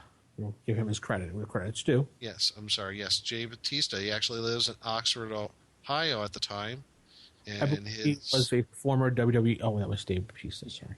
No. Right, Matt? Yes, that would be not Dave Batista. Oh, sorry. Definitely not Dave Batista. But so yeah, you go to this village. You find out there's a percentile roll table to find out some rumors. A lot of paragraphs to read. A lot of paragraphs to read. I like the very first rumor. Take melons and cucumbers as gifts. Apparently, that one is true though. The Kappa likes melons and cucumbers. But there is, I don't know. This one I really didn't care much for either. I love Oriental Adventures, and I love Legend of the Five Rings, but I wasn't really down with this adventure at all. I mean, Crispy, what do you think about this adventure? I haven't actually really read it, but there's a lot of box text, and that turns me off. Yeah, I remember you said that in the past. Yeah, I do like this rumor table, though. The rumor table is pretty good. I like that it's actually pretty relatively short. Yeah, this is just like a throw-in sidetrack adventure, and real short one, yeah.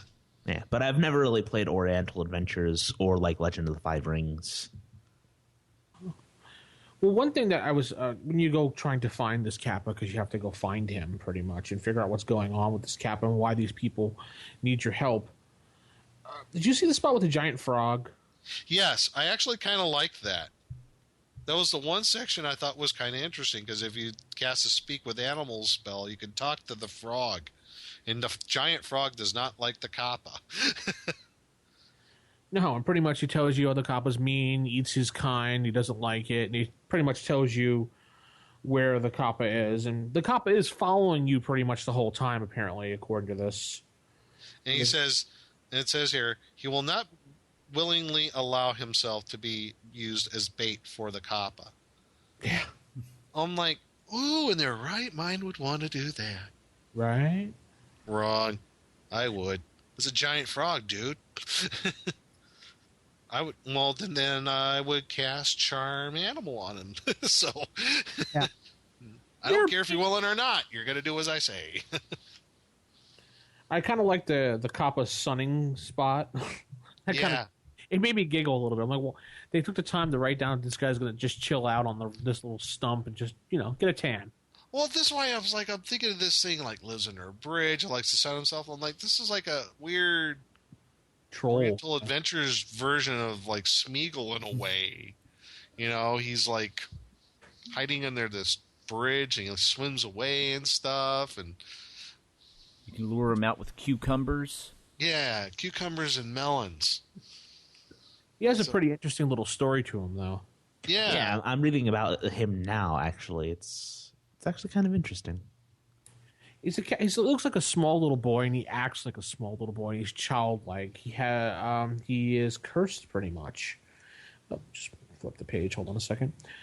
He has a turtle shell on his back, which apparently places some burden on him for something that was done 346 years ago.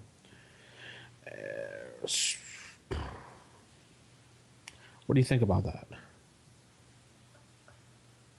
So if you can trick him to get on his back, he won't be able to stand up? Yeah. Okay.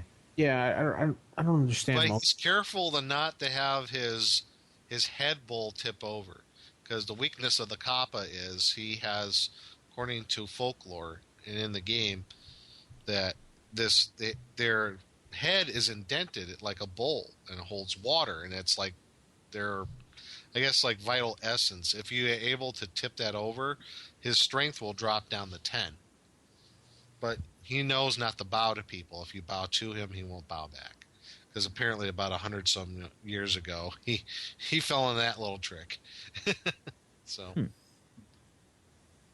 he has spent the last 346 years living here in Panchiko, a nowhere place with scrawny children. For thousands of years, Hoji, which is his name, carried the Celestial Empire's entourage on his back until the final trip when picking up the royal concubines from the baths.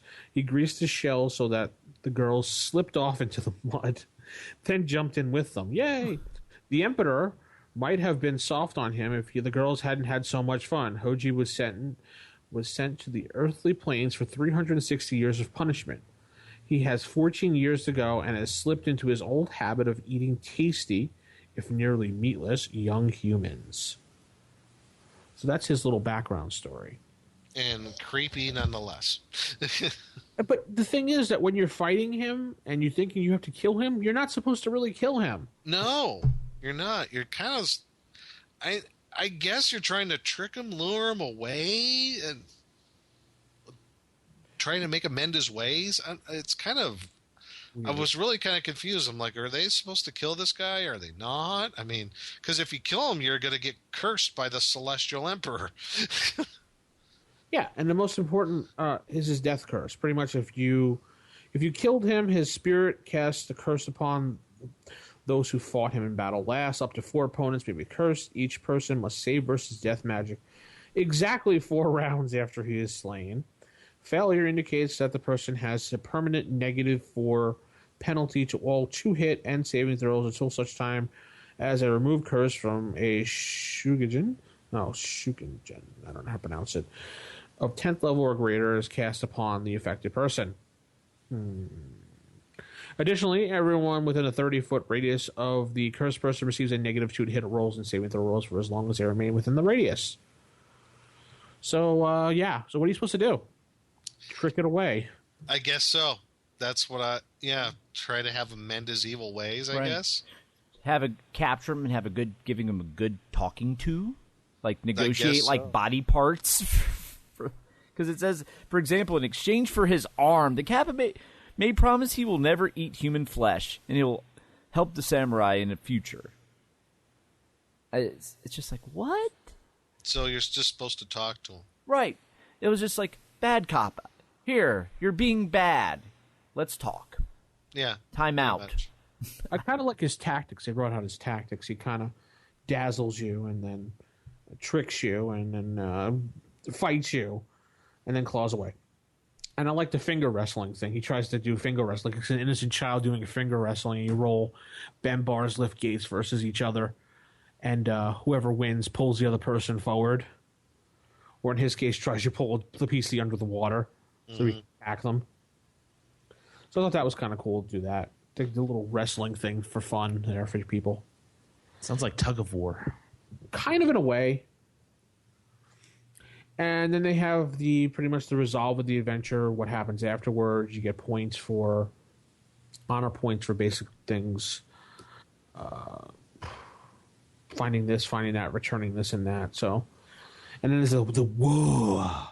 I guess Keanu Reeves. I know kung fu. That just every time I look at that, it's like whoa. Continue from page 1. Anyway, so that's that adventure.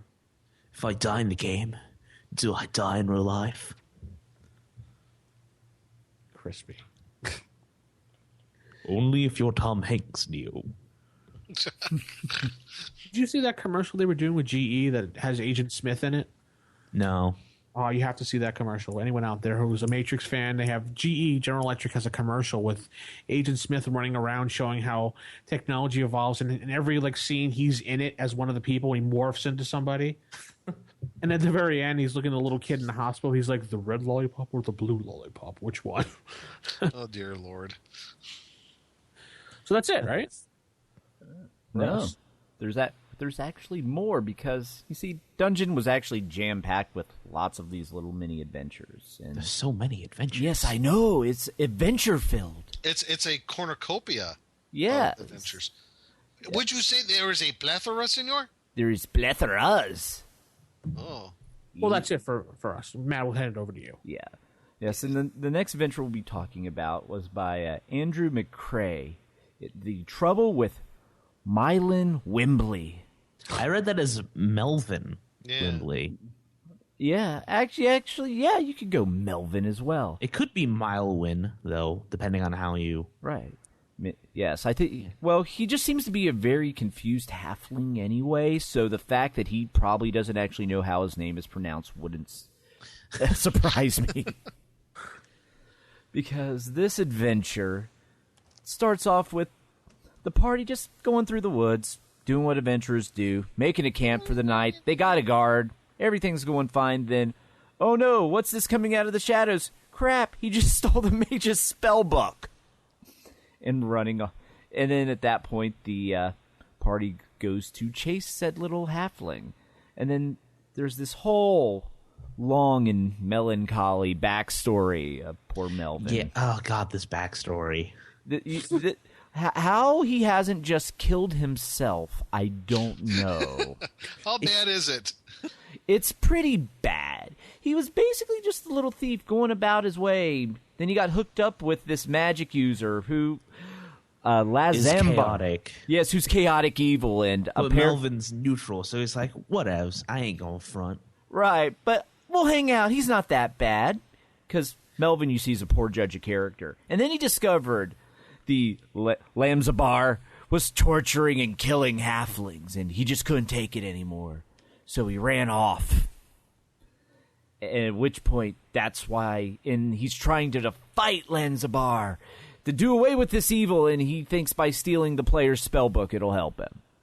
Mind you, there are a bunch of first to third level players, so you have to wonder how much spells are actually even going to be in that book. Oh, and this is for basic D&D, Yes, too. it is. Yeah, it is a basic D&D adventure. I think it's kind of lackluster, honestly. Yeah, it's pretty much once he starts, he steals your book, you go chasing after him, and he's apparently placed a bunch of traps in the woods, and it's pretty much you wander through the woods, dodging like tripwire traps and a giant log that'll swing and bop you on the head. I will say, like, I'm kind of in the same camp as Vince, where I don't really run published adventures. Yeah. But I will steal stuff from them. And one thing that I think this adventure has going for it is that it has very good, realistic, non-magical traps. Yeah, I did like the traps, and the one with the giant log swinging across, I've actually used before in one of my campaigns. So, but yeah, they're all, you could actually see this little halfling just setting these traps, trying to defend himself, because Lamzabar and his forces happen to also be looking for this halfling as well. So if the players wander into the right area, all of a sudden, oh no, there's the evil magic user and his forces. And if they capture our little halfling, though, then at that point, that's when he starts telling them his sob story and hopes the players will go along with him to vanquish this evil. Yes. I mean, just going over some of the traps, there's the mound of dirt trap. It's a giant mound of dirt. It's like soil and clay, about 20 feet long, 20 wide, 6 feet tall. If you run over the mound, if you try to run over the mound, you lose your footing and slip down the mound. That's the trap? That's the trap. But when you're trying to chase that is a crappy trap. Heck. Oh, there's also the branch trap, which he has a bunch of a tripwire on the ground tied between two trees. You hit the tripwire, at which point a large branch swings down forcefully in hitting the first player to pass, or PC. Oh, so that's what that picture is. Oh my... Yeah. You guys know what this adventure is, right? It's Home Alone. Yeah, Oh, actually, God, right. it is. It's Home Alone. Wow. Before Home Alone came out. So that might mean that the writers of Home Alone got the ideas from this adventure? I would hope not. It is. Andrew McRae is John Hughes' pseudonym. Oh, no. And I lost all respect now for John Melvin McCulley? Hughes. Oh. Yep. This I guess is... the player characters are the Wet Water Bandits. Yes. Or is it the Sticky Bandits, actually, at this point? No, the Wet Water Bandits. The Wet Bandits, yes. Yeah. But, yeah, they go through that, and eventually they'll... Is there a bungee stick trap? No bungee stick. Let's see, we've got a net trap. Yeah, I'm reading that now. I'm just like, where did he get a 50 by 50 foot net? Right.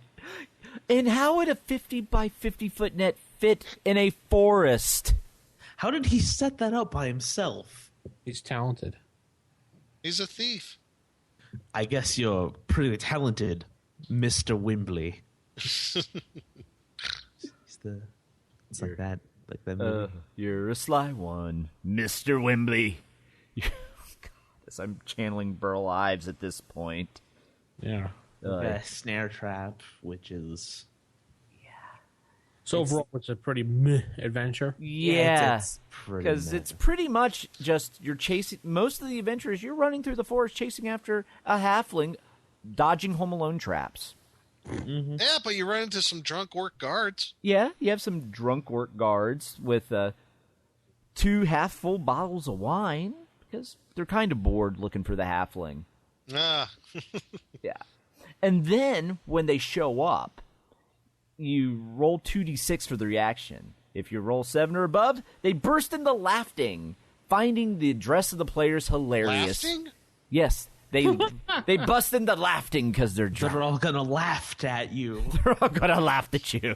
It says laughing? Laughter. I was saying, okay, what's is laughing like laughter? I think Matt got a little excited there. Yes, I got a little excited with the laughter. It's laughter and laughing together. Laughing. Yeah. What is that? It's a new word. Okay, Yes. like Right, epical. Yep. Trademark my podcast. On a 5 or 7, they just stare at you in a drunken stupor, like, duh. It's only if you get a less than a 5. At that point, the orcs start insulting you for 3 to 12 rounds. Then attack if you're still there after they verbally assault you. That's awesome. They start telling yo mama jokes. Exactly. They start making fun of your pants. Oh, look at those pantaloons. Are they Jamaican now?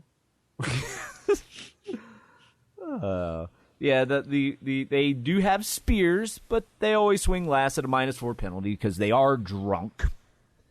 And then but if they want to just get past the violence instigated by the orcs, they could offer more alcohol. Yes. At which point the orcs eagerly accept, assuming the adventurers join in. So you can get past the drunken orcs by drinking with them, as long as you're buying. I don't know, like, I think this encounter isn't that bad because I kind of imagine like the fighter with a bad attitude, like on like the 4th round of being insulted, he just walks up and just Starts clobbering them. just clobberings one of the orcs. Yeah. I'm just wondering which player will actually be the one to offer them a drink. I don't know. Maybe. The role in the group. Yeah. It'll be like, here. Or you have the drunken dwarf that's like, hey, I'm just going to start drinking their wine as they insult me. At which point, they start bonding. Great. Yeah. Yeah. Yes. What a adventure. Yeah. And then eventually they'll get the Lazambar's headquarters. It's along a narrow pathway. There's this huge rock. And then it actually has like a secret little tunnel. Welcome to the rock. Yes. Yes. And then at the top of this path, the opening of the rock leads to the cave that serves as his headquarters of operation to capture the halfling. So he actually made a headquarters for this specific purpose of capturing this halfling. The statement that heals all wounds through time is untrue in this case because he's really angry and bitter. And as time passes, he gets more angry and bitter over poor Melvin. I'm angry and bitter. He's going nuts. I'm more angry and bitter. Melvin. Damn you, Melvin.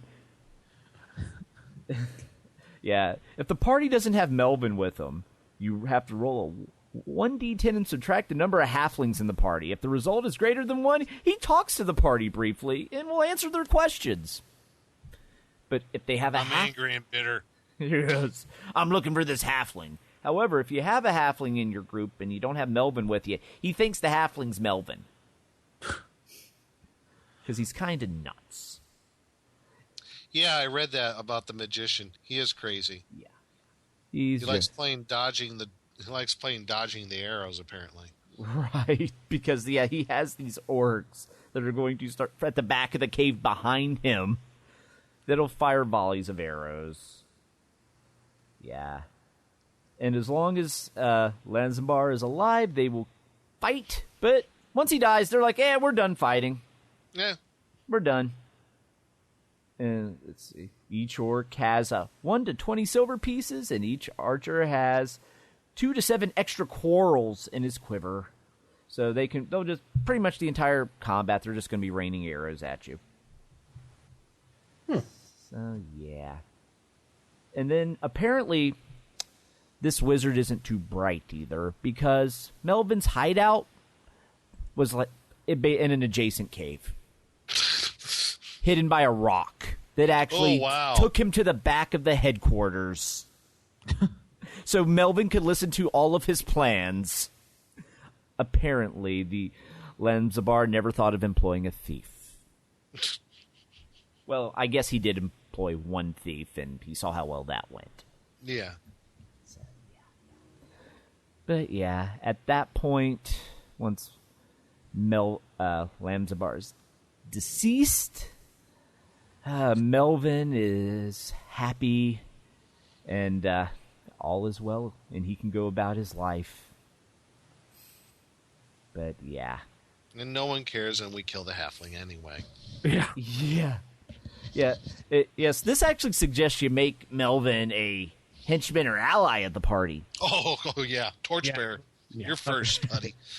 Right. Yes, because it says, and if he doesn't join the party, he returns to his hometown, marries his childhood sweetheart, and vows to never go adventuring again. Oh. Good. Yes. So everyone lives happily ever after. Except Lanzabar, who gets killed. Oh. Aww. Yeah, so now he is kind of evil. Yes, he is evil and insane. Now you want to kill yourself in that adventure. Yes, he's so evil he doesn't even have a maniacal laugh.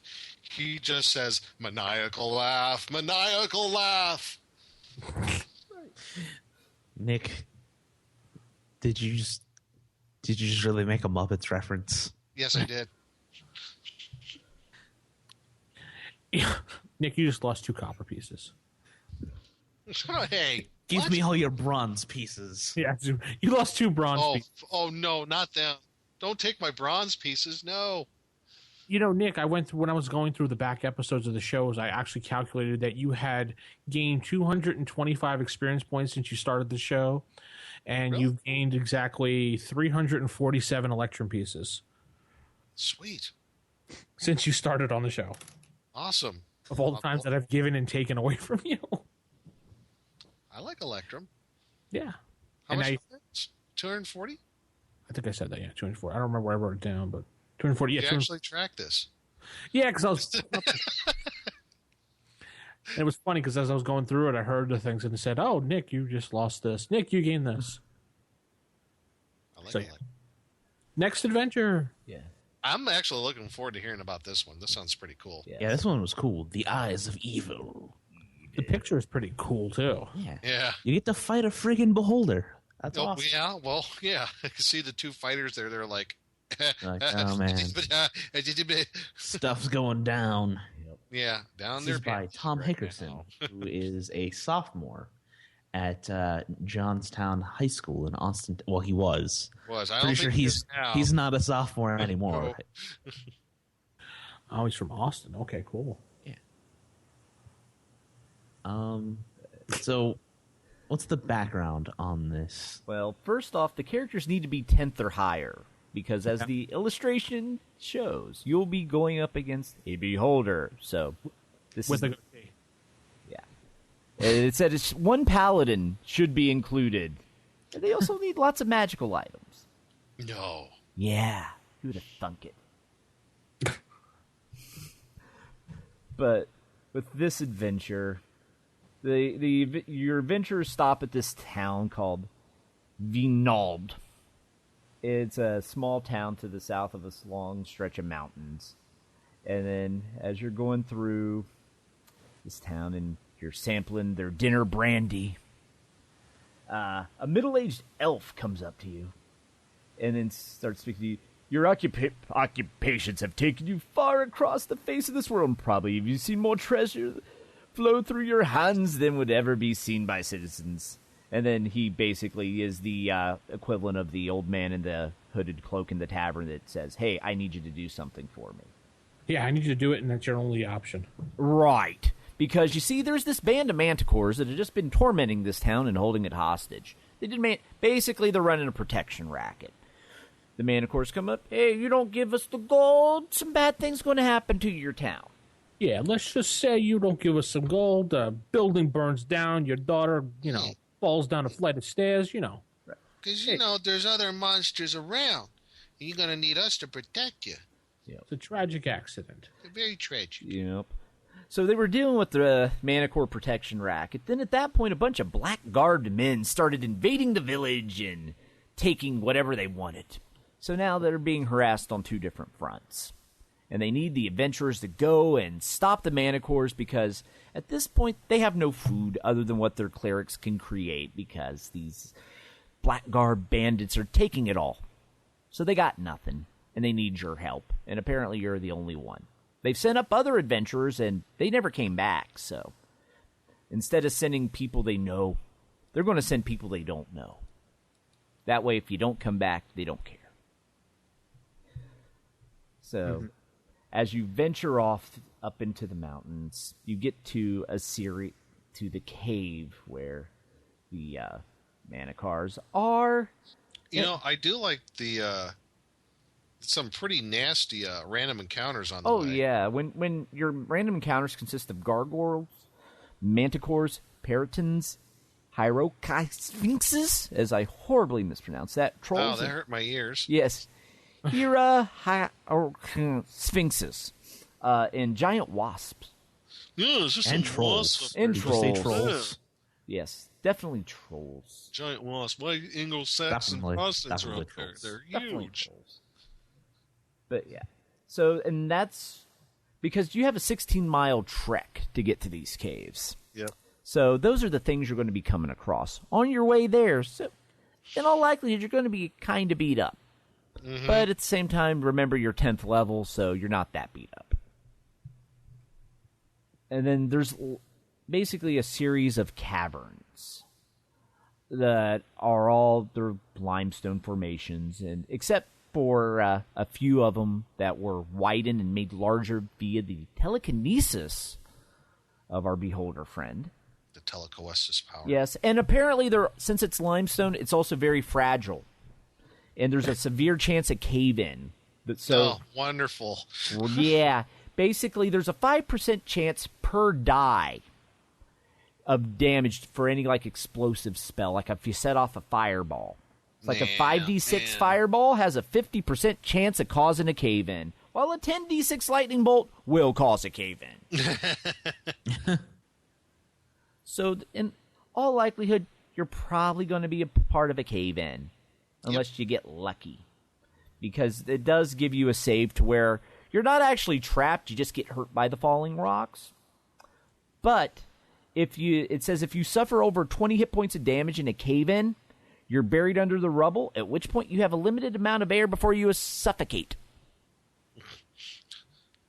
Which, yeah, so you have 1d4 turns of air if you take more than 20 points of damage in a cave-in. And I'm looking through the actual, when you get to the caves, just besides the ever-present danger of, cave-ins if you use some nasty spells and what have you, there's some nasty encounters in here. Yeah, it's just... You got a symbiotic jelly. Right. You have the Obliviaxes. Yep, 8 manticores. 8 manticores. At the same time? Yeah. Those are the Manticores that have been holding the town hostage. I don't like that. I don't like that at all. Then one of the caverns is actually their waste cavern, where they dispose of all their waste. And hidden in the refuge... Manticore poo. Yes. And then... Did you just giggle at that? Yes, I did. I giggled at Manticore poo. Manticore poo. Yep. And then if you... And in that waste room, you have your rock grubs. Duty. Oh, man. This guy's a dick. Yes. You see a duty in there. Then, so after you get through all... Diarrhea. Freaking rot grubs. Rock grubs, yes. Rock grubs. I hate this guy. Yeah. Manticore duty. Yeah. Then we also have the cultist, which are the guys in black hoods that have been taking whatever they want. They're curates of Dryneld. So you have to deal with them. And they're all priests, at which point they're casting various spells on you. And they also have a gong. If they hit... Yep. They signal the gong. That alerts our beholder that, hey, there's intruders. At which point... Alert. Yes, and once the gong has been hit, you now have the chance of a random encounter with our beholder. Oh, no. Wonderful. Yes. So much for, like, preparing for the big bad guy at the end. Right, yes, because it increases the chance of a random encounter to 1 in 4 for just your standard random encounters. And then Zacchaeus floats out of his lair and is accompanied by his Acro Sphinx guards. Yep. He is quite liberally in this adventure, those Sphinxes. Yes. Quite a few of them. You got the cannons. You got the cannons of Draenald. You have Arkev, the high priest, who's pretty nasty in himself. Then Verelda, the matriarch of Draeneld. Who has like... And the volcanic shaft, which lives with... What in there is a... Yes. The purple worm. Yes. Yeah. And the purple worm is actually the one who guards all the treasure. Yeah. So you have to go into the realm of the purple worm just to get all the stuff. Like, of course a 16-year-old wrote this adventure. Right. Yes, and the thing is, you have to climb a wall to get to it. And it's minus 15% chance to a thieves skill to make this climb. And it's nearly impossible for anyone else. It's a 300... Impossible. The bottom of the shaft lies 350 feet below the tunnel. Shaft? 20 D6 HP damage. Yeah. Like, I have this image of, like, Tom Hickerman. And he's got, like, a mullet, and he's wearing, like, an Iron Maiden shirt. And he's just... He's like, that'll teach them to play the game with me. I'm going to put in a purple worm and all these sphinxes.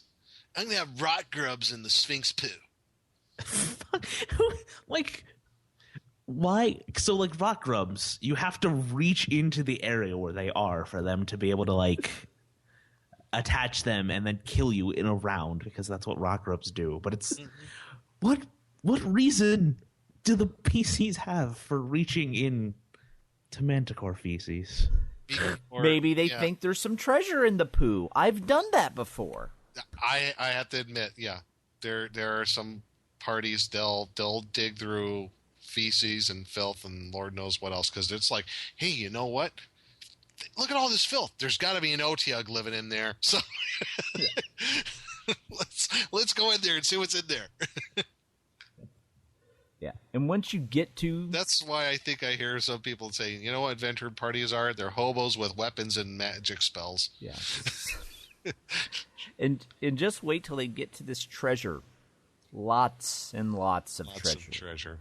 3,482 silver pieces, 619 platinum, 8 gems worth 500 gold each, 2 gems worth 100 gold each, 9 gems worth 50 gold each, 5 gems worth 10 gold each, a golden cup covered with gems worth 3,000 gold, an emerald encrusted necklace worth 8,000 gold, a staff of curing, a hand axe +1.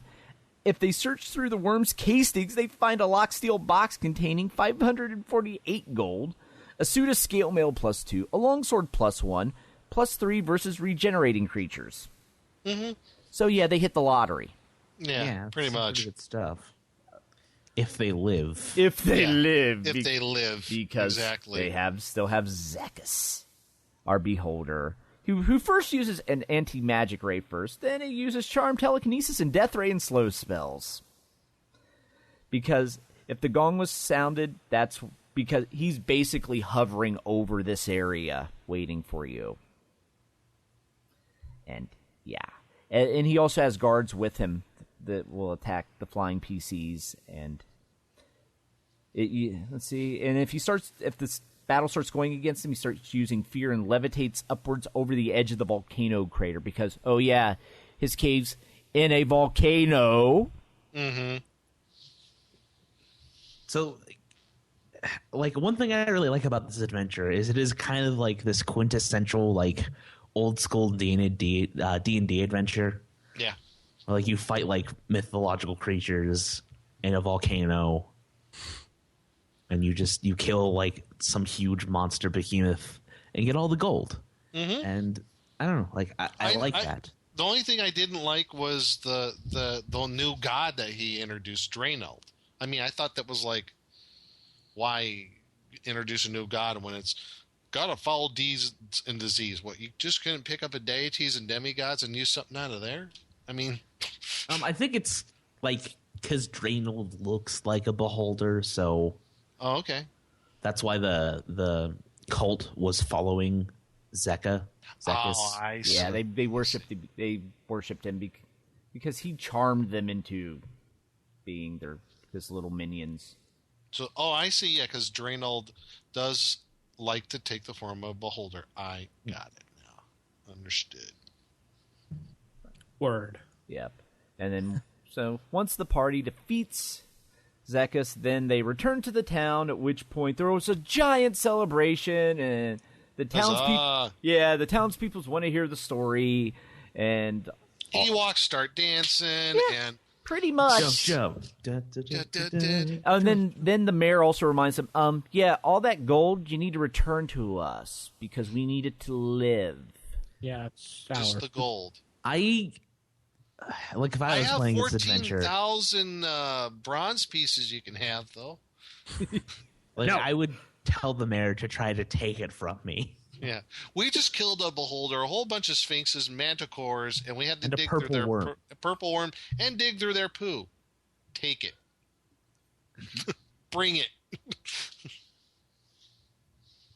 Okay, that's your uncle for digging through the poo, Nick. Yeah.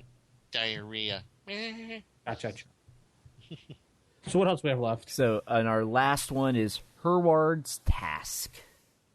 This is Starring the buffest wizard to ever exist. Oh, yes.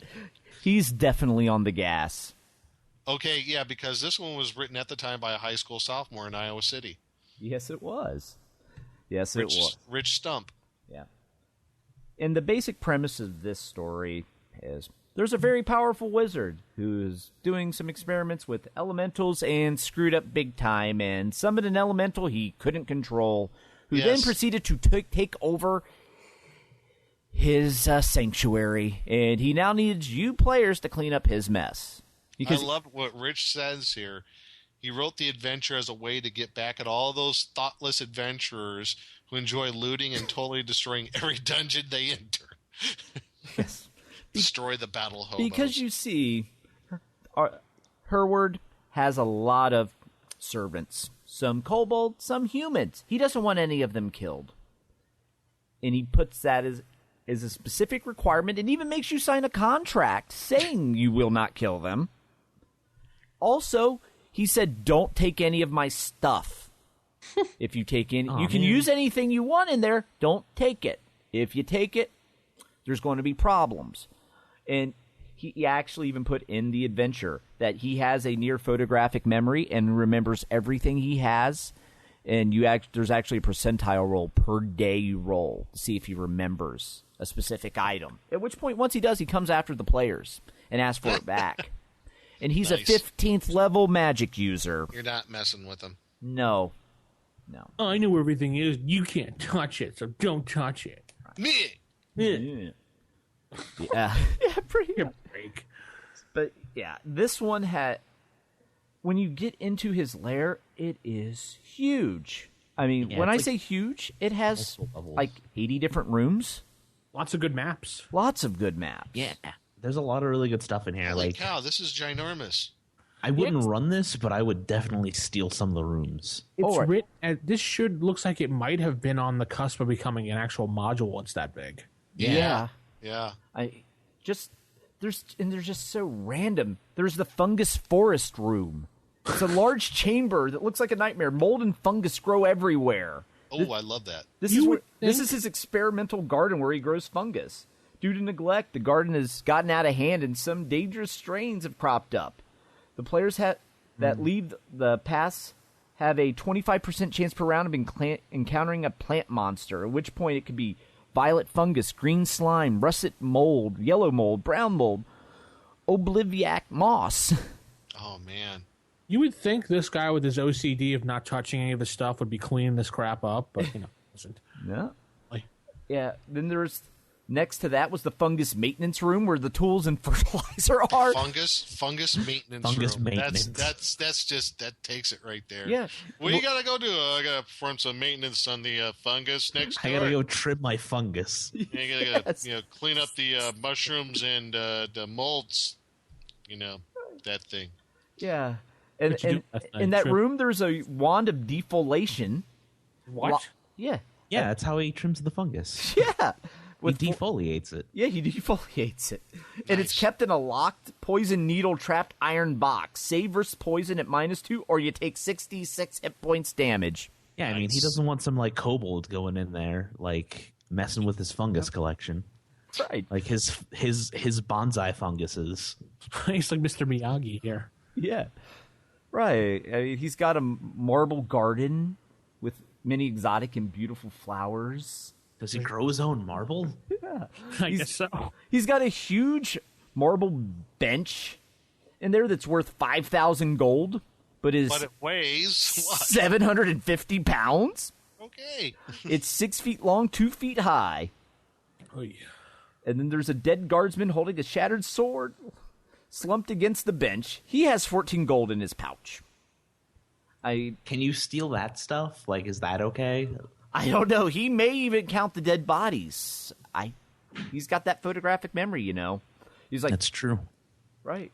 At least he will remember that the guy was already dead, as opposed to blaming the death on you. Because, don't kill his guards, even if they do attack you. He just has an inventory of all the dead things. Yes. Yes. And This died when I was there last. Oh, yeah, they died too. Okay. Yeah. Checklist going on, yeah. he's got So I did a quick check. This is a 19-page adventure. Yeah. Yeah. This is So pretty it is long. very, very It's close bordering to on the module. regular module, really. Right. And most of it is just filled up detailing every possible room that would be in this guy's fortress. I mean, there's a portrait room with 16 portraits of them. That's all that's in the room. There's just, I love this. I'm going to use this adventure. I mean, just for stealing the layout in the rooms, it's great. I love some of the descriptions, though. That stuff is great. Right. He's got It's crazy stuff. He's got a lounge with upholstered chairs upholstered in velvet that are 1,200 gold each. Trophy and museum hall. Maplewood couches. If you needed furniture, this is your guy. See, though, I would take away the whole you can't kill or destroy anything in here. I would redesign this somehow. Yeah. I'd drop all that whole thing. There's a purpose to this, Right. Yeah. Go on. Yeah. And as you just go through it, there's more. You come across his botany lab. Apparently, he really was into plants. I love the description of room 49. Room 49. Empty chamber. This chamber is currently empty. There is nothing of interest in it unless the PCs are intrigued by blank walls and dusty floors. I love that. It's like... Yeah, it's like, I'm just putting this room in here for no reason. It's just like a whole screw you. Yeah. Yeah. You almost want to hear the author's backstory on how horrible his players were. I know. Well, again, this was written by a 16-year-old. Eventually, you'll come across a death alchemist, Arnex. He's preparing some dust of appearance in a lab. And then he has lemon-flavored healing potions. Yeah. Someone was drinking Sprite one night. Yeah. Or lemonade. You can also hit his winery. He has a nice wine storage room with 20 barrels full. Well, at least he had good taste. Yeah. Sophisticated, Next to his slushy room there with the yellow tasting stuff. There's There's a slushy room? No, I was kidding. Then you get into a library that it actually has a bunch of books on the shelves, and of course the players are going to go through it. One of them, however, is labeled "Do Not Open." Oh, jeez. Okay. Every player is running to that book. It's a red book that says "Do Not Open" with a 15th level fire trap that explodes. Oh, God. If Like, they why open would it. you have that in your library? Well, I guess like he knows what's in that, and he knows not to open Would it. you open your it says "Do not open" because you have a trap in it? Would you? Like, why does he have that book? Why does that book exist? To screw with people, apparently. Right. Then there's also a black book that all it does is cause readers to make a save versus spell or take a -1 penalty to all saves until remove curse is cast. Ugh, an annoyance. Yeah, all the curse books are actually kept in curios. Actually, I like Cheerios for breakfast. Oh, No, Curios, not Cheerios. sorry. It does say, however, though, he's not as good about remembering his books. Any book taken, it'll be 8 plus 1d8 days before he remembers they're gone. Oh, sure. A book he doesn't remember, which is easy to remember, but the friggin' dust on the ground, he's like, I saw you move that speck. Yeah. Well, he has he does have approximately 20. No, actually, it says no less than 20,000 leather-bound volumes in here. Oh my gosh! It's 12-foot high bookcases, filling the entire room. If I was a PC in this game, I'd be like, thank God, there's a normal room here. And then near that, there's also a study. At which point, he has some gnomish works in it, and there's some 4 humans sitting at a table just wondering what to do against the elemental. So these are people that can actually help you. The dude's just like, man, I don't know what we're gonna do about this elemental. I don't know. It's just depressing. We can't figure anything out. You guys, we got to do something about this elemental. Yeah, I think we do. Yeah. I think we need to talk about what we need to do. Yeah. Oh, jeez. And then it just keeps going on and on. We have another checkerboard room. Oh, cool. So You got to have one of those. Oh yeah. And with this, one color is trapped, the other's not. So you have that. You'll take 1d8 hit points if you step in the wrong spot in damage. Then you hit his sanctuary. Which it says he has a nice black velvet curtain that's like stretches from ceiling to floor, 30 feet from wall to wall, worth 6,000 gold.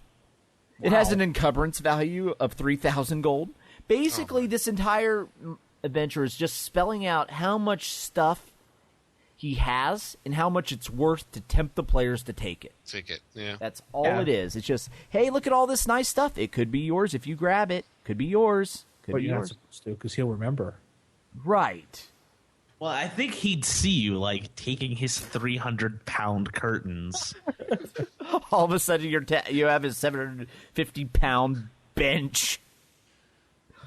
Why is my bench on your back, Nick? Nick, Huh? What? Huh? Why did you take my bench? What bench? The bench. I don't know what you're talking about. Wait, what? I don't see a bench. I don't know what you're talking about. Look over there. Ah!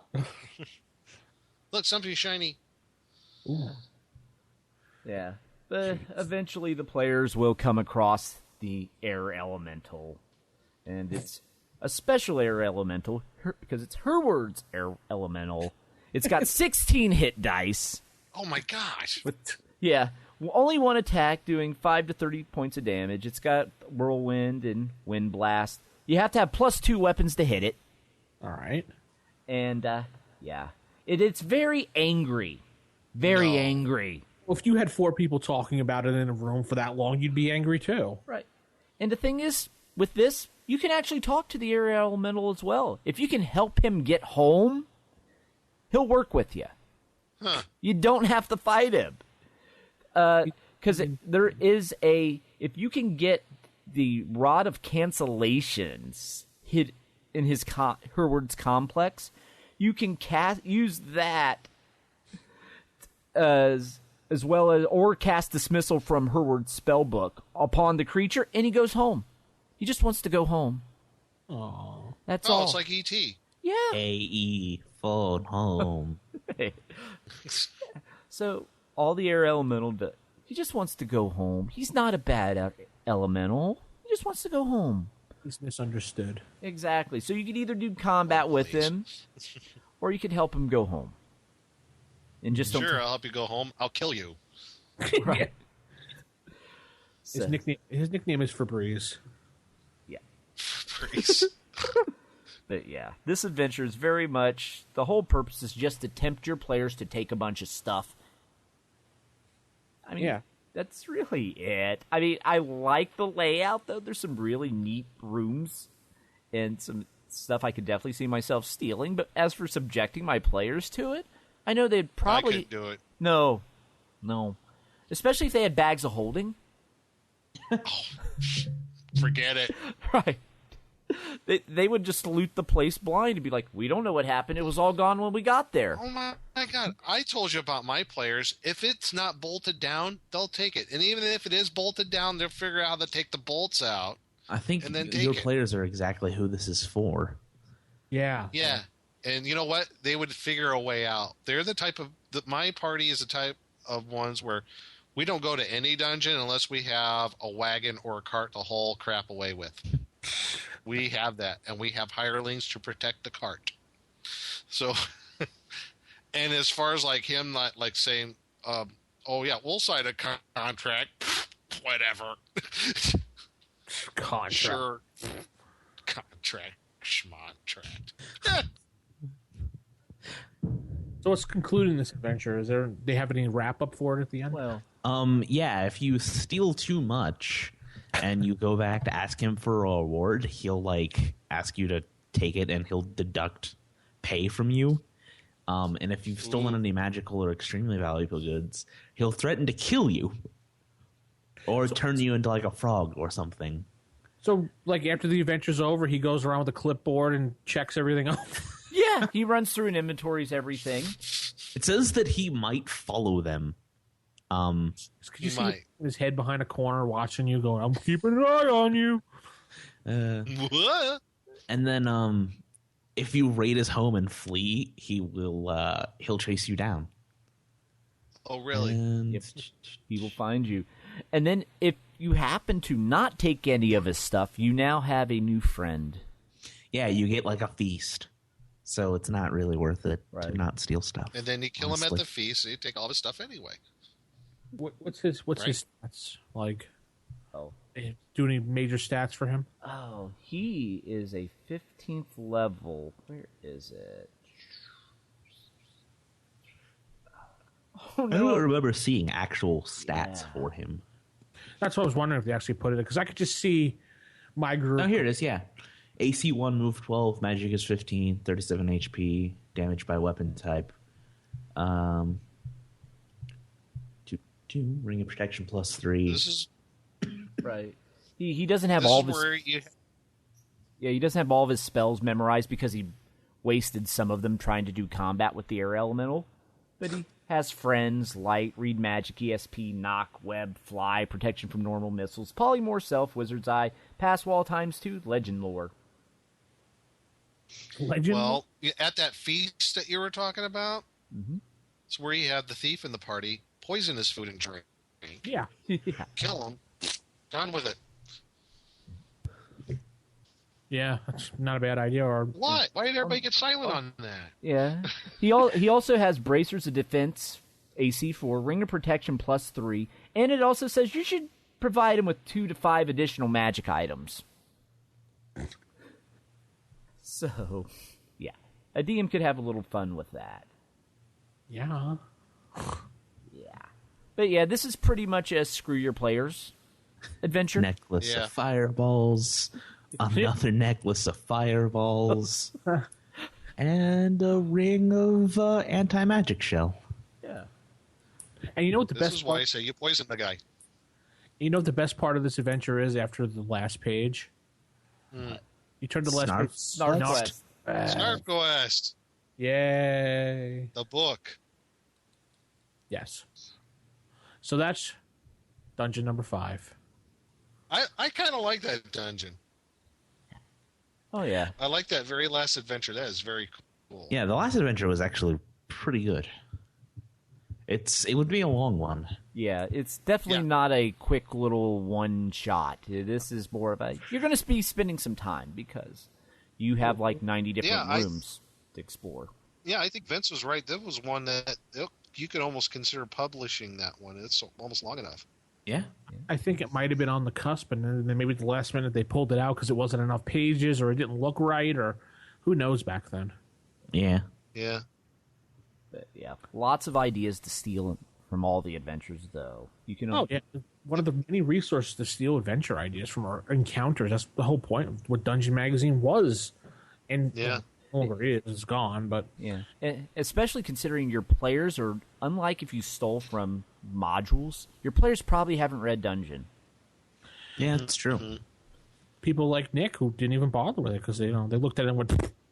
I poo-poo your Dungeon. Yeah, I remember when they split up with Dungeon Magazine. I remember I was actually kind of dismayed at them. Like, man, no more like Adventures in Dragon Magazine. Now what? Like, now they want me to spend more money. Yeah, then they had the Polyhedron magazines, which you didn't, you weren't part of the Cool Club, so you never got to read those either. So No, I wasn't part of the Cool Geeks, apparently. Which had even more adventures in it for just about everything that TSR published. Yeah. But I didn't know what I was missing at the time, so hey. And now you do. Now I do. Yeah. Damn. So Dungeon Magazine 5, great resource. We just wanted to show you how good it could be to steal adventures out of there, find encounters out of them.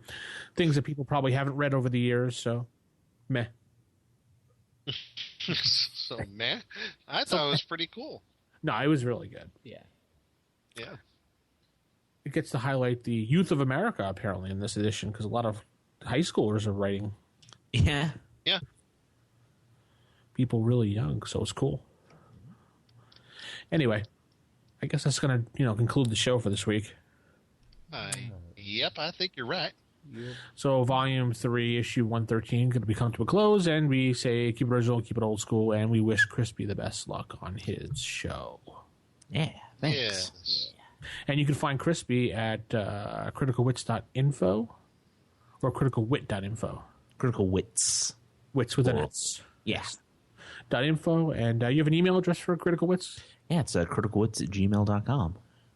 And there you go. Or you can go to our osrgaming.org and go into the forums and leave a message, and Crispy will respond to it there too, or we will at the podcast, rfistaff@gmail.com. 570-865-4210. You have a hotline, Chris? No, we don't do all that. Oh, excuse me. No, it's just I don't know how to do all that, and also I don't have a lot of money because college. Pick up a phone and dial a number. Oh, Nick. Why? I'm sorry. Keep it original, keep it old school. Good night, everybody. Good night. Good night, everyone. Thanks, Crispy. Thanks, Nick. You're welcome. And only Nick.